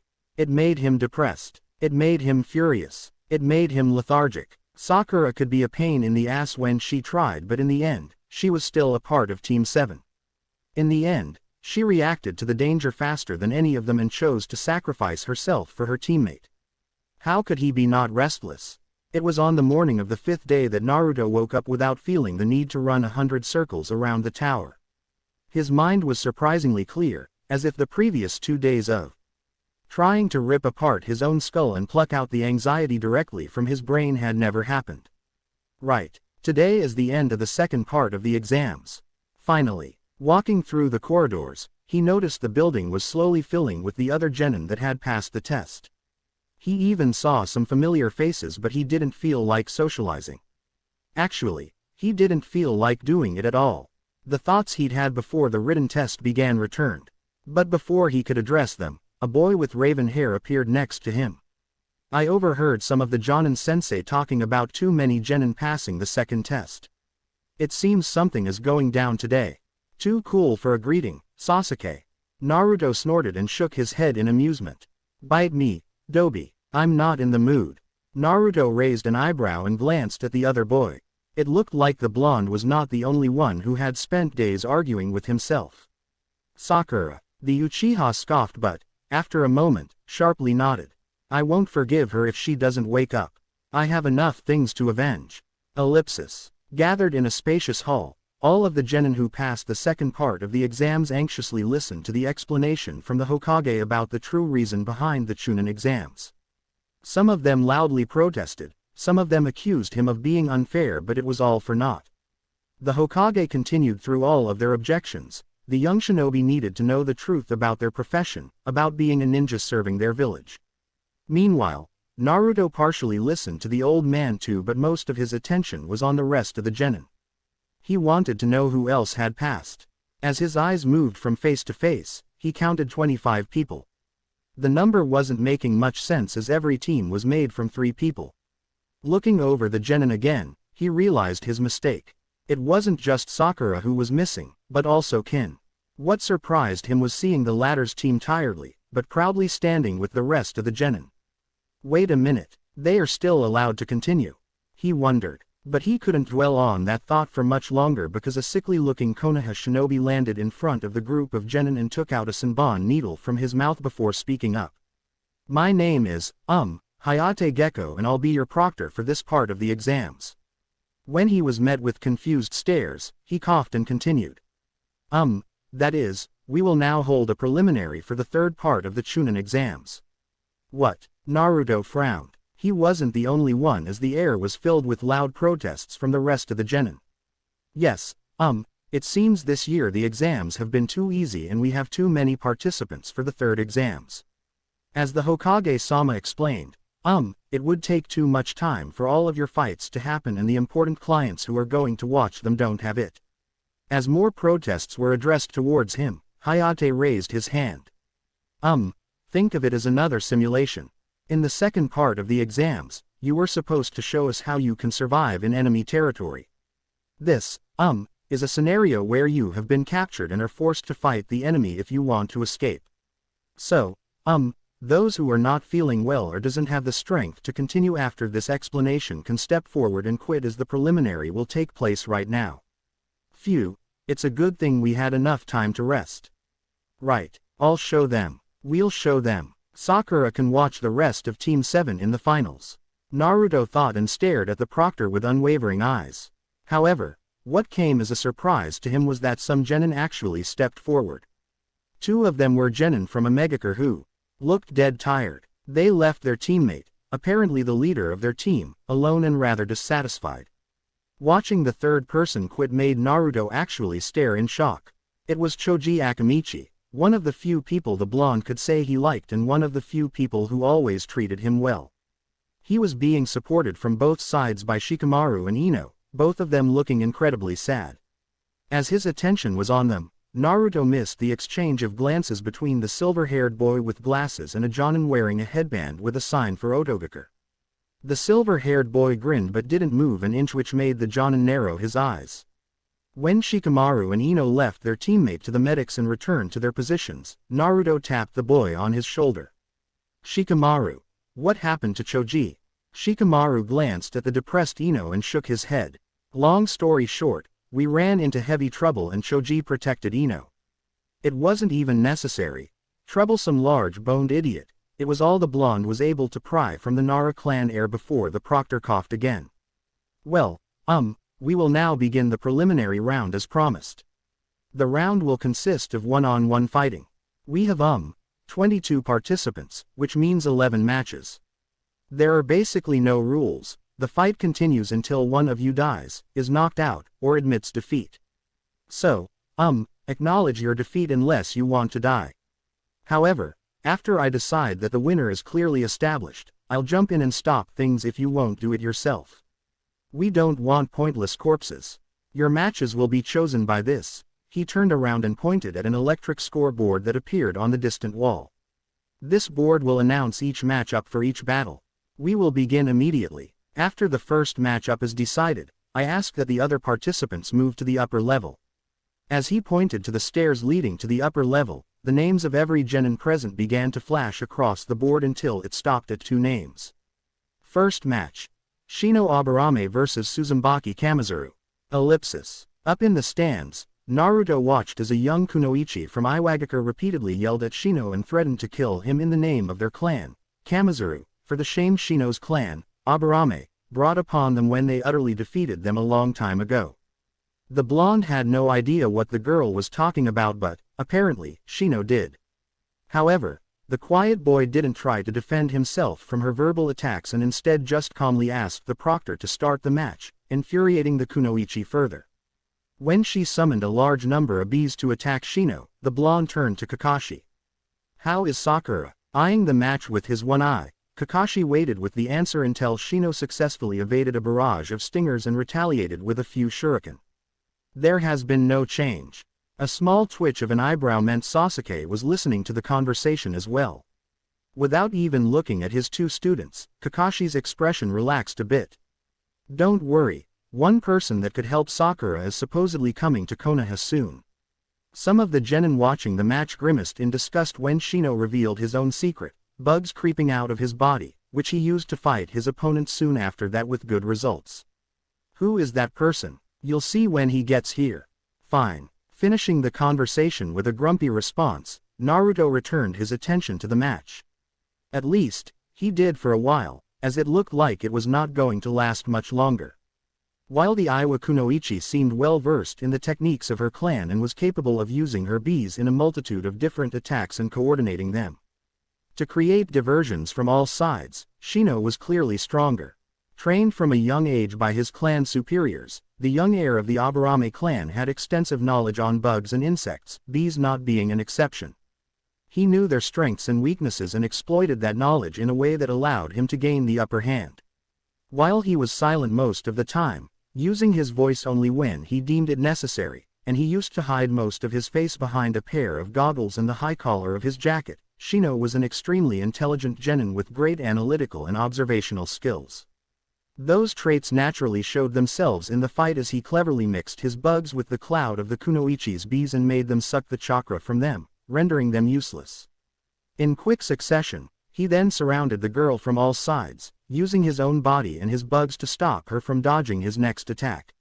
Since the kunoichi was hell-bent on trying to win the match no matter what, Shino was forced to not so nicely knock her unconscious with a sharp blow to the side of the head when he used his own version of the clone technique to surprise her from behind. "Winner. Shino Aburame," Hayate announced after checking up on the defeated girl. Calmly and composedly, Shino casually strolled up the stairs and took his place among his teammates, accepting shy compliments from Hinata with a nod and ignoring Kiba's rants with a cool demeanor. Seeing the weird group, Naruto just shook his head in amusement and watched the board until it displayed another matchup. Second match. Shikamaru Nara vs Kabuto Yakushi. Both genin from Team 7 aimed their sights at the silver-haired genin calmly walking to the proctor, ignoring an intense stare from a certain Otogaker Jonin. Even Kakashi narrowed his eyes, recalling the accusations about the boy his two students had made a few days ago. However, to their surprise and confusion, the match didn't last long enough for them to discover anything. At first, listening to the bored and tired, troublesome, of the Nara air was amusing. It got old really soon though, and the longer they watched the fight, the more boring it became. This doesn't make any sense, Naruto muttered as he watched Kabuto only dodging Shikamaru's attempts at binding him with his clan's secret technique, a manipulation of shadows. Yeah, it looks like he's really weak, losing to the bored idiot so quickly. Sasuke agreed in a disappointed tone. Well, maybe you've just been wrong, Kakashi casually replied, but he raised his headband to uncover his Sharingan and used it to observe Kabuto with a serious expression. After the talk he and the Hokage had had with his two students about their suspicions, he decided to check the boy out. It wasn't really in his nature to jump to conclusions just because two genin said something unclear, but his gut was telling him he should do it anyway. Took the Chunin exams 7 times and, each time, he quit after the second part. Even if everything else was satisfying, just that one thing makes him quite suspicious. He had been discovered and brought to the village by the Hokage himself, and, prior to that, there is no record about this kid anywhere. I could write all of this off as a mere coincidence. An unusual one but still plausible. Still, a coincidence is for civilians. For a shinobi, there is no such thing as a coincidence. He thought and stared at Kabuto as the boy displayed incredible skills by evading everything Shikamaru tried on him. However, even with my Sharingan, he looks just like an ordinary genin, The match went on for a few more minutes before Kabuto secretly glanced at the Oto Jonin and smirked. Landing on both of his feet, his legs wobbled and he fell on his right knee. With his left arm raised, he turned to Hayate. I surrender. Are you sure, kid? You, still haven't received even a single injury. Even Shikamaru looked surprised and slowly lowered his hands, releasing his shadow jutsu in the process. His breathing accelerated. Kabuto smiled. I'm sure. Nara-san has quite the jutsu and my stamina is at its limits. I'm afraid I wouldn't be able to evade his attempts for much longer. Hayate narrowed his eyes and chewed on his senbon for a second before shrugging and raising his arm. Winner. Shikamaru Nara. Nobody noticed one boy with a Byakugan activated staring at the silver-haired boy with confused eyes. But even that boy stopped doing it when the board showed the next matchup. Third match. Tenten vs Shiger. A girl wearing her hair in buns on either side of her head frowned and jumped down to face her opponent, cautiously measuring him with her eyes. Most of her attention was directed towards the umbrellas the man was carrying on his back in a sheath. She's from the team lead by the might guy you've told us about, right? Naruto asked his one-eyed Jonin sensei. Yes, she's an expert in Bukijutsu, a weapon user. Kakashi replied and glanced at his fellow Jonin in a green spandex suit. The man noticed it and struck a flashy pose with a thumbs up. Rolling his one eye, Kakashi's sweat dropped and barely nodded in his direction while Naruto and Sasuke were busy covering their eyes from the bright glint the man's teeth were radiating. Damn, that's disturbing. Naruto shuddered and rubbed his eyes. Sasuke just silently nodded, his lips closed in a thin line of disgust. Kakashi nervously chuckled, hiding his embarrassment at knowing such a person, but then spoke to his students. That's one way to put it, but don't forget what I've told you. His looks are a deception. You should watch the match. All of his students are extremely good in their own area. He stated in a more serious tone, causing the two genin to look down where Shiger, a shinobi from a Megakure, was busy belittling the girl. Just surrender now and you won't have to become a pincushion, girl. Tenten narrowed her eyes and took out a pair of scrolls. Trying to scare me off. Tough luck, Scarface. As my idol is Tsunade-sama, one of the Sannin, I will show you that girls can be just as strong as boys. She exclaimed and growled to the proctor to start the match already. Just as Hayate did that, Shiger reached to his back sheath, took out all 4 umbrellas, and threw them into the air, while Tenten remained stationary and just observed the situation. Die, brat! Shiger clapped his hands together, forming a single hand seal that caused a rain of needles to fall from the levitating umbrellas directly at Tenten. The girl kept her cool and jumped in the air. It's useless to run, it's useless to hide, girl. All those needles are controlled by my chakra to strike the prey. There is no escape, Shiger yelled as the needles changed their direction to fly again at the girl in the air. Taking a deep breath, Tenten calmly released the seals in her hands, which immediately started to emit a thin trail of smoke. In an instant, the smoke changed its form to create 2 dragons that soared around her, obscuring her body in an explosion of smoke. As the needles from Shiger's technique pierced the cloud, the loud sound of metal striking metal could be heard. When the smokescreen cleared itself, Tenten was in the middle of 2 flying scrolls, spinning around at an amazing speed, all the while grabbing the many weapons falling out from the scrolls and throwing them at the needles. Each and every single needle was rapidly knocked out of the air while their source, Shiger, just stared at the scene, dumbfounded. He wasn't the only one, as even Naruto and Sasuke watched the girl in amazement. Holy crap, she's like a tornado, Naruto commented with a gaping mouth. Kakashi nodded with a smile. Like I said, an expert in handling weapons. What you see here is probably months of pure hard work. Most Chunin can't handle so many different weapons so fast. Interesting, Sasuke muttered with an excited grin. He was right, the Chunin exams were really full of strong people. He just had to wait through the boring parts. After the last needle fell to the ground, rendered useless, Tenten stopped spinning and grabbed the scrolls before gracefully landing on the ground. Without wasting a single moment, she took out a 3rd scroll from her pouch and lightly touched it with her hand. An instant later, she was already in the middle of a sprint towards her opponent with a tanto in her hand. A few moments later, the fight was over with a clear winner. Tenten looked once more at the AIM shinobi, lying on the ground with a shallow cut diagonally stretching across his whole torso before expectantly gazing upon the proctor. Right. Winner. Tenten. Hayate quickly raised his hand and announced the winner of the 3rd match.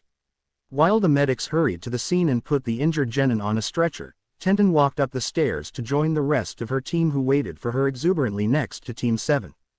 Woohoo, you showed them, Tenten-san. That's the power of youth right there.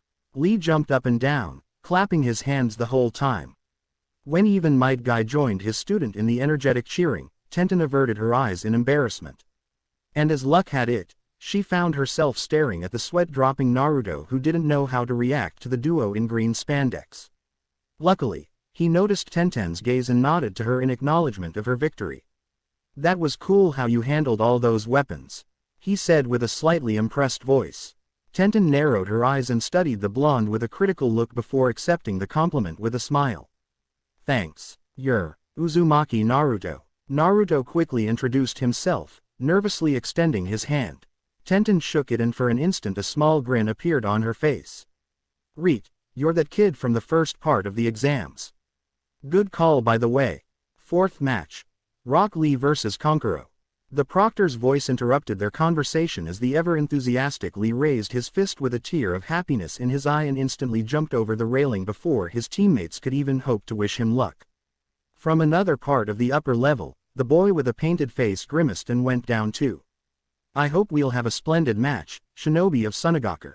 Lee exclaimed and showed Konkuro a thumbs up. With an exasperated glare, the foreign genin turned to Hayate so that the man would start the match. Your teammate is a bit.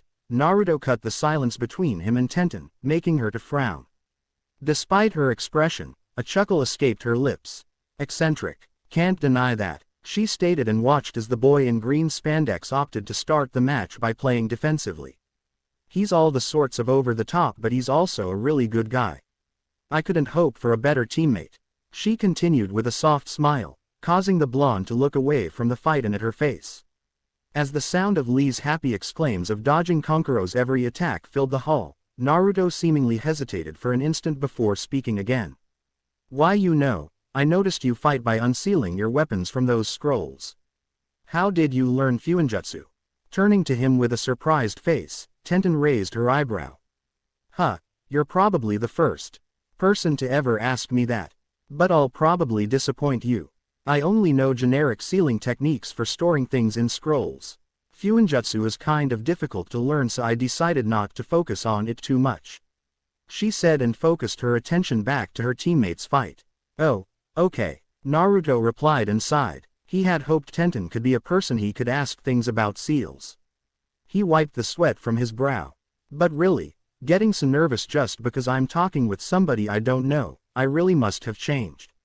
I could feel knots in my stomach," he thought while Lee kicked it up a notch and increased the speed of his movements to the point where his opponent was becoming slightly hesitant. "You use intriguing attacks, my honorable opponent, but the power of youth cannot be stopped," Lee exclaimed and, sliding in from the front, dug his fist deeply into his opponent's gut.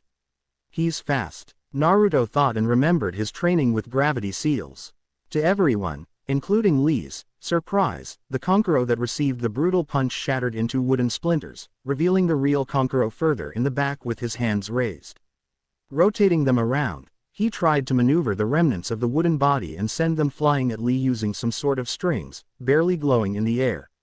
He did so without much luck as Lee increased his speed further and almost flashed backwards, appearing as a blur to some genin observing the match. He didn't stop and, increasing his speed again, he ran circles around the shocked Kankuro, forcing the dust under his feet to levitate and create a thin cloud. From within the cloud, Lee rocketed towards Kankuro. But before he could hit him, he stopped himself and landed in a crouch.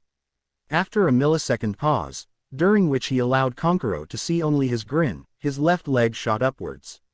Following Kankuro's body getting blasted into the air, Lee jumped above him and sent him crashing down with a second kick to the abdomen.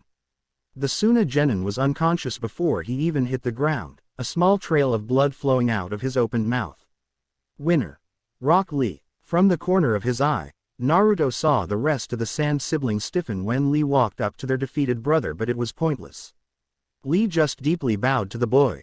"Thank you for the good match, Kankuro-san." Then and there, Naruto's opinion of the weird boy in green spandex with bushy eyebrows rose a bit higher. She was right. He's a good person, not to mention a strong opponent. Rock Lee. He glanced at Sasuke, who was tightly gripping the railing, and grinned. Sasuke knows it too. If he'd gone against him that time before the first test, he'd have probably lost really fast. "I don't think we have seen even half of what this guy can do, and damn, was he fast. Even if I released all of my gravity seals, I'd be barely faster." The blonde looked up when the next matchup appeared on the board. Fifth match. Hinata Hyuga vs Ino Yamanaka. Turning his attention from Might Guy and his team's celebrations, Naruto stared at the blonde girl who was walking down the stairs with an incredibly conflicted expression. This sudden change in her behavior really threw him off, and so he left Sasuke and Kakashi and moved towards the rest of Ino's team. With a tap on the shoulder, he spoke to Shikamaru. "What's up with her? I didn't think Choji's inability to continue would hit her so hard." Shikamaru was leaning against the railing, his eyes closely studying Ino's movements, and so he didn't even raise his head to answer the blonde. "You think I know how a girl's mind works?" He sighed and rubbed his head. "But if I had to guess, it's because she had been training with Sakura and obviously thought she got stronger, yet she still let her teammate get hurt. Moreover, we heard about what happened to Sakura, that she's in bad condition because she sacrificed herself for Sasuke's well-being. I think that it's that contrast between their actions, one getting protected while the other one was the one doing the protecting, that really got to her. I'm afraid she now thinks she's useless, troublesome girl." Together with Naruto, he observed the dispirited greeting Ino exchanged with Hinata. It seemed both girls didn't really enjoy the prospect of fighting each other. Though, it was hard to tell with Hinata, as it was in the girl's nature to be shy and passive. When it took too much time for Naruto to react to Shikamaru's explanation, the Nara hair finally turned his head and looked at the blonde questioningly. Naruto shrugged. "You claim you don't know how girls think, yet it seems you actually do." Shikamaru just continued to look at him, returning his attention to the match only after he heard the sound of metal hitting metal. "Did Asuma-sensei tell you about Sakura?" Naruto inquired with a concerned frown. Using her superior reflexes, Hinata avoided most of the kunai Ino threw at her, but it was obvious the Hyuga didn't like violence. She had too many chances to end the fight, too many openings she could have exploited, yet she continued to just defend herself. She probably wanted to tire Ino out so that she would eventually give up. Yeah, he said something about her getting injured when some violent genin tried to attack Sasuke from behind. Shikamaru casually replied, though he kept glancing at Naruto, clearly suspicious of his sensei's clarification. His mouth twisted into a frown when he noticed a look of confusion in Naruto's eyes. It lasted only for an instant, but he still caught it, and it only increased his suspicions. There was something going on around Naruto Uzumaki. Why, yep. It came out from nowhere and only she saw it, so she reacted to it first. Naruto retorted in a strained voice, trying to mask his surprise with a cough. In an attempt to avoid Shikamaru's gaze, he peeked at the ongoing match to see Ino staring at Hinata with her arms extended forward and her hands forming a triangle. She was seemingly aiming at the other girl with one eye closed. "This is probably over," Shikamaru commented, retracting his gaze from Naruto. He was still under the impression that something was fishy but deemed his teammates' match to be more important for the moment.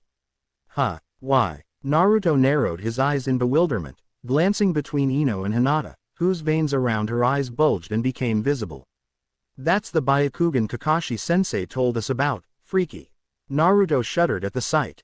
Ino's going to use her clan's jutsu. Once she catches Hinata with it, it's over. However, if she doesn't, stupid blonde, you have to corner her first. Shikamaru muttered the latter quietly yet anxiously, as if he was addressing it to his teammate. When Ino's body jerked and suddenly fell to the floor, lifeless, Hinata moved to the side, seemingly trying to dodge something invisible, so fast, she almost broke her ankle. She tripped and fell on her back but quickly bounced back to her feet, heavily gulping. "What?" Shikamaru exclaimed. "What?" Naruto jumped in surprise and looked at his former classmate. She dodged it." The Nara heir muttered in disbelief before deciding it was probably too tiring to get so excited and just leaned on the railing again. Hayate walked to the motionless body of the blonde girl and, examining her closely, pointed his hand to the other girl. "Winner. Hinata Hyuga, ellipsis." After a brief talk with Hinata, whose cheeks gained a strong pink tint and she began to stutter after Naruto complimented her on her match but also innocently pointed out her reluctance in attacking, the blonde talked about the fight with Kakashi. The Jonin had informed him about what had happened at the end of it, clearing up some questions his student had about it. The following match was in no way important to Naruto, as it was between a genin from Kabuto's team and a member of the Otogakur team, Zaku. The only interesting thing was Naruto's question aimed towards his sensei, when he grimaced at the Oto genin. "We captured their teammate during the second test. They shouldn't have been able to continue the exams. Am I missing something?" Kakashi covered his Sharingan after catching a glimpse of the match with it and turned to his student. "Well, technically speaking, you fail the second test if you can't acquire both scrolls within the time limit. You try to leave the area or one of your teammates dies. Kin is not dead. It is a similar situation as with Sakura. Additionally, since the team from Otogakur seems to be connected with Orochimaru, the Hokage wanted to see them continue, so he convinced the others to let them pass. That isn't really fair. Life rarely is, Naruto. You should know." Their conversation was interrupted when Hayate announced the winner. Winner. Masumi Tsurugi. The other boy, Zaku, was taken by medics while the board flashed through another set of names, stopping at 2. Seventh match. Naruto Uzumaki vs Temari. Naruto's eyes gained focus when the match was announced and he looked to his right, at the seemingly older girl from Sunagaku. He followed her movements, from jumping on the railing to landing on the ground, down on the lower level, and despite his protests, despite his attempts at calming down, a small grin formed on his face. Although he tried to deny it, suppress it, he couldn't help but look forward to the match. Temari of the Suna siblings trio looked like a good opponent. Not personality-wise, he knew her far too little to know that. No, she just seemed tough. It made the small glands located on his kidneys start secreting adrenaline, pumping it into his bloodstream with every heartbeat. It was finally his time to prove himself. To show everybody a glimpse of what he was capable of now. "Good luck, Naruto." The supportive words from his sensei went unnoticed and the blonde energetically sailed through the air to land in front of his opponent. "Are both participants ready?" Hayate asked both of them. "Yeah, let's get this over with." Temari stated in a bored voice. Feeling a shiver coming from within his spine, Naruto's grin widened. I'm ready. Begin. As soon as the proctor ended the exclamation, Naruto backed away from the girl and landed on one knee, supporting his body with his left hand pressed against the ground. He waited. At the opposite side of the arena, his opponent waited as well. It seemed both of them wanted to see what they were up against. Seconds passed in almost dead silence as even the onlookers could feel the heavy atmosphere. On one hand, it was apparent most of the shinobi in the hall knew about Temari and her power as a genin. However, nobody knew what Naruto could actually do. Those who'd heard about him knew only one thing. He used to be dead last. With a palm full of kunai, Naruto cut through the air with the hand and sent them flying straight at Temari. Not wasting a moment, Temari gripped the large folding fan and swung it down. The strong blast of wind instantly knocked down all of the kunai speeding towards her. Shadow Clone Jutsu. Naruto formed a single hand seal and two clones popped into existence at his sides. With a mental command, he ordered them to position themselves around Temari. Narrowing her eyes, the girl suspiciously eyed the clones, thinking they were just the regular illusions. Now, all three versions of Naruto brought their hands down and let smoke bombs explode beneath them. The cloud of smoke surrounded them and hid them from Temari's sight. After a short pause, 3 sets of kunai flew from each cloud. Naruto jumped from his cloud in time to see all 3 sets of metal projectiles hit the floor after Temari spun around and blew all of them away with a strong gust of wind. Is this all? You seemed more confident a few days ago, she said, frowning at him in disappointment. Landing on the ground, Naruto stared at her for a few moments with a serious expression before his grin returned. I'm not even warmed up. At that moment, 2 sets of kunai shot from the clouds obscuring his clones and flew at the girl faster than before.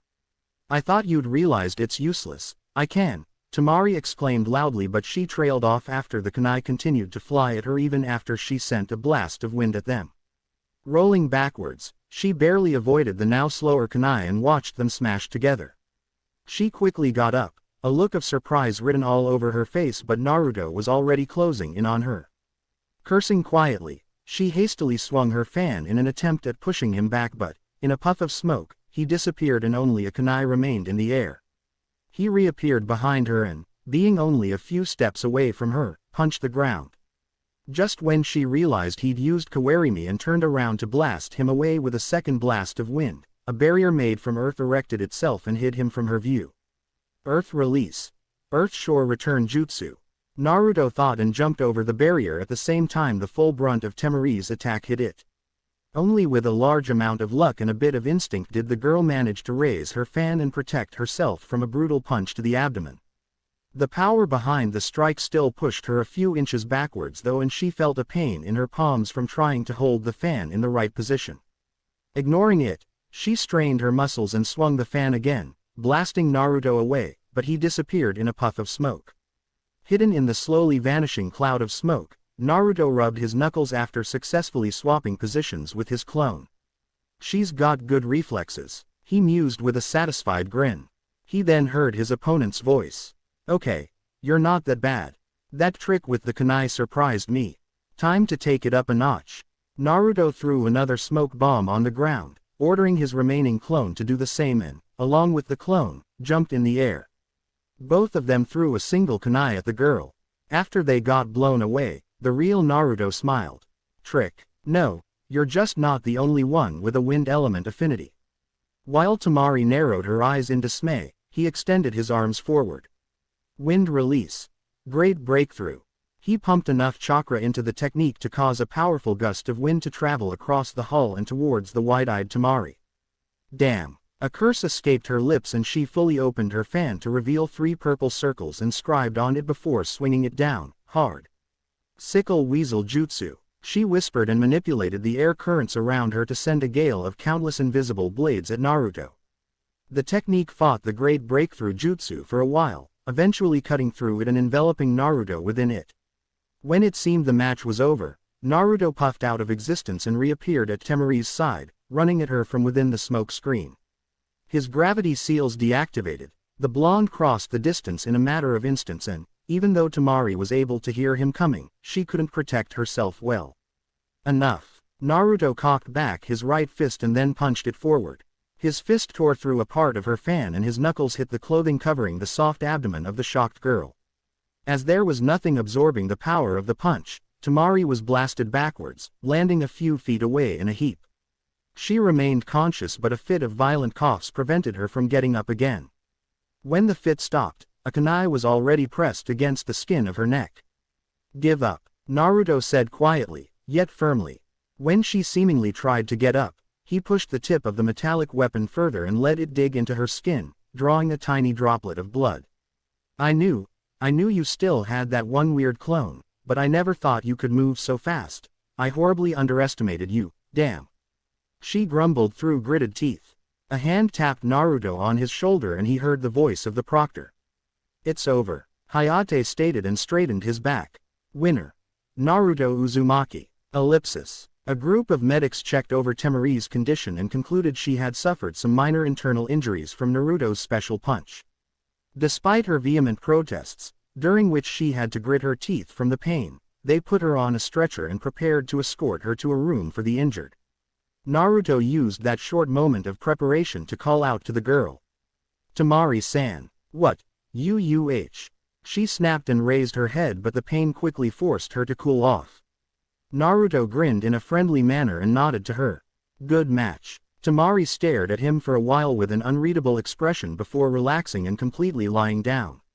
"Bite me, Uzumaki." The blonde snorted and watched the medics take the girl away, in his mind thinking about a surprising fact. She's a bit similar to Kuretsuchi. An unpleasant feeling chilling him on the back of his neck caused him to stop his train of thoughts and turn around to see Temari's brother, Gaara,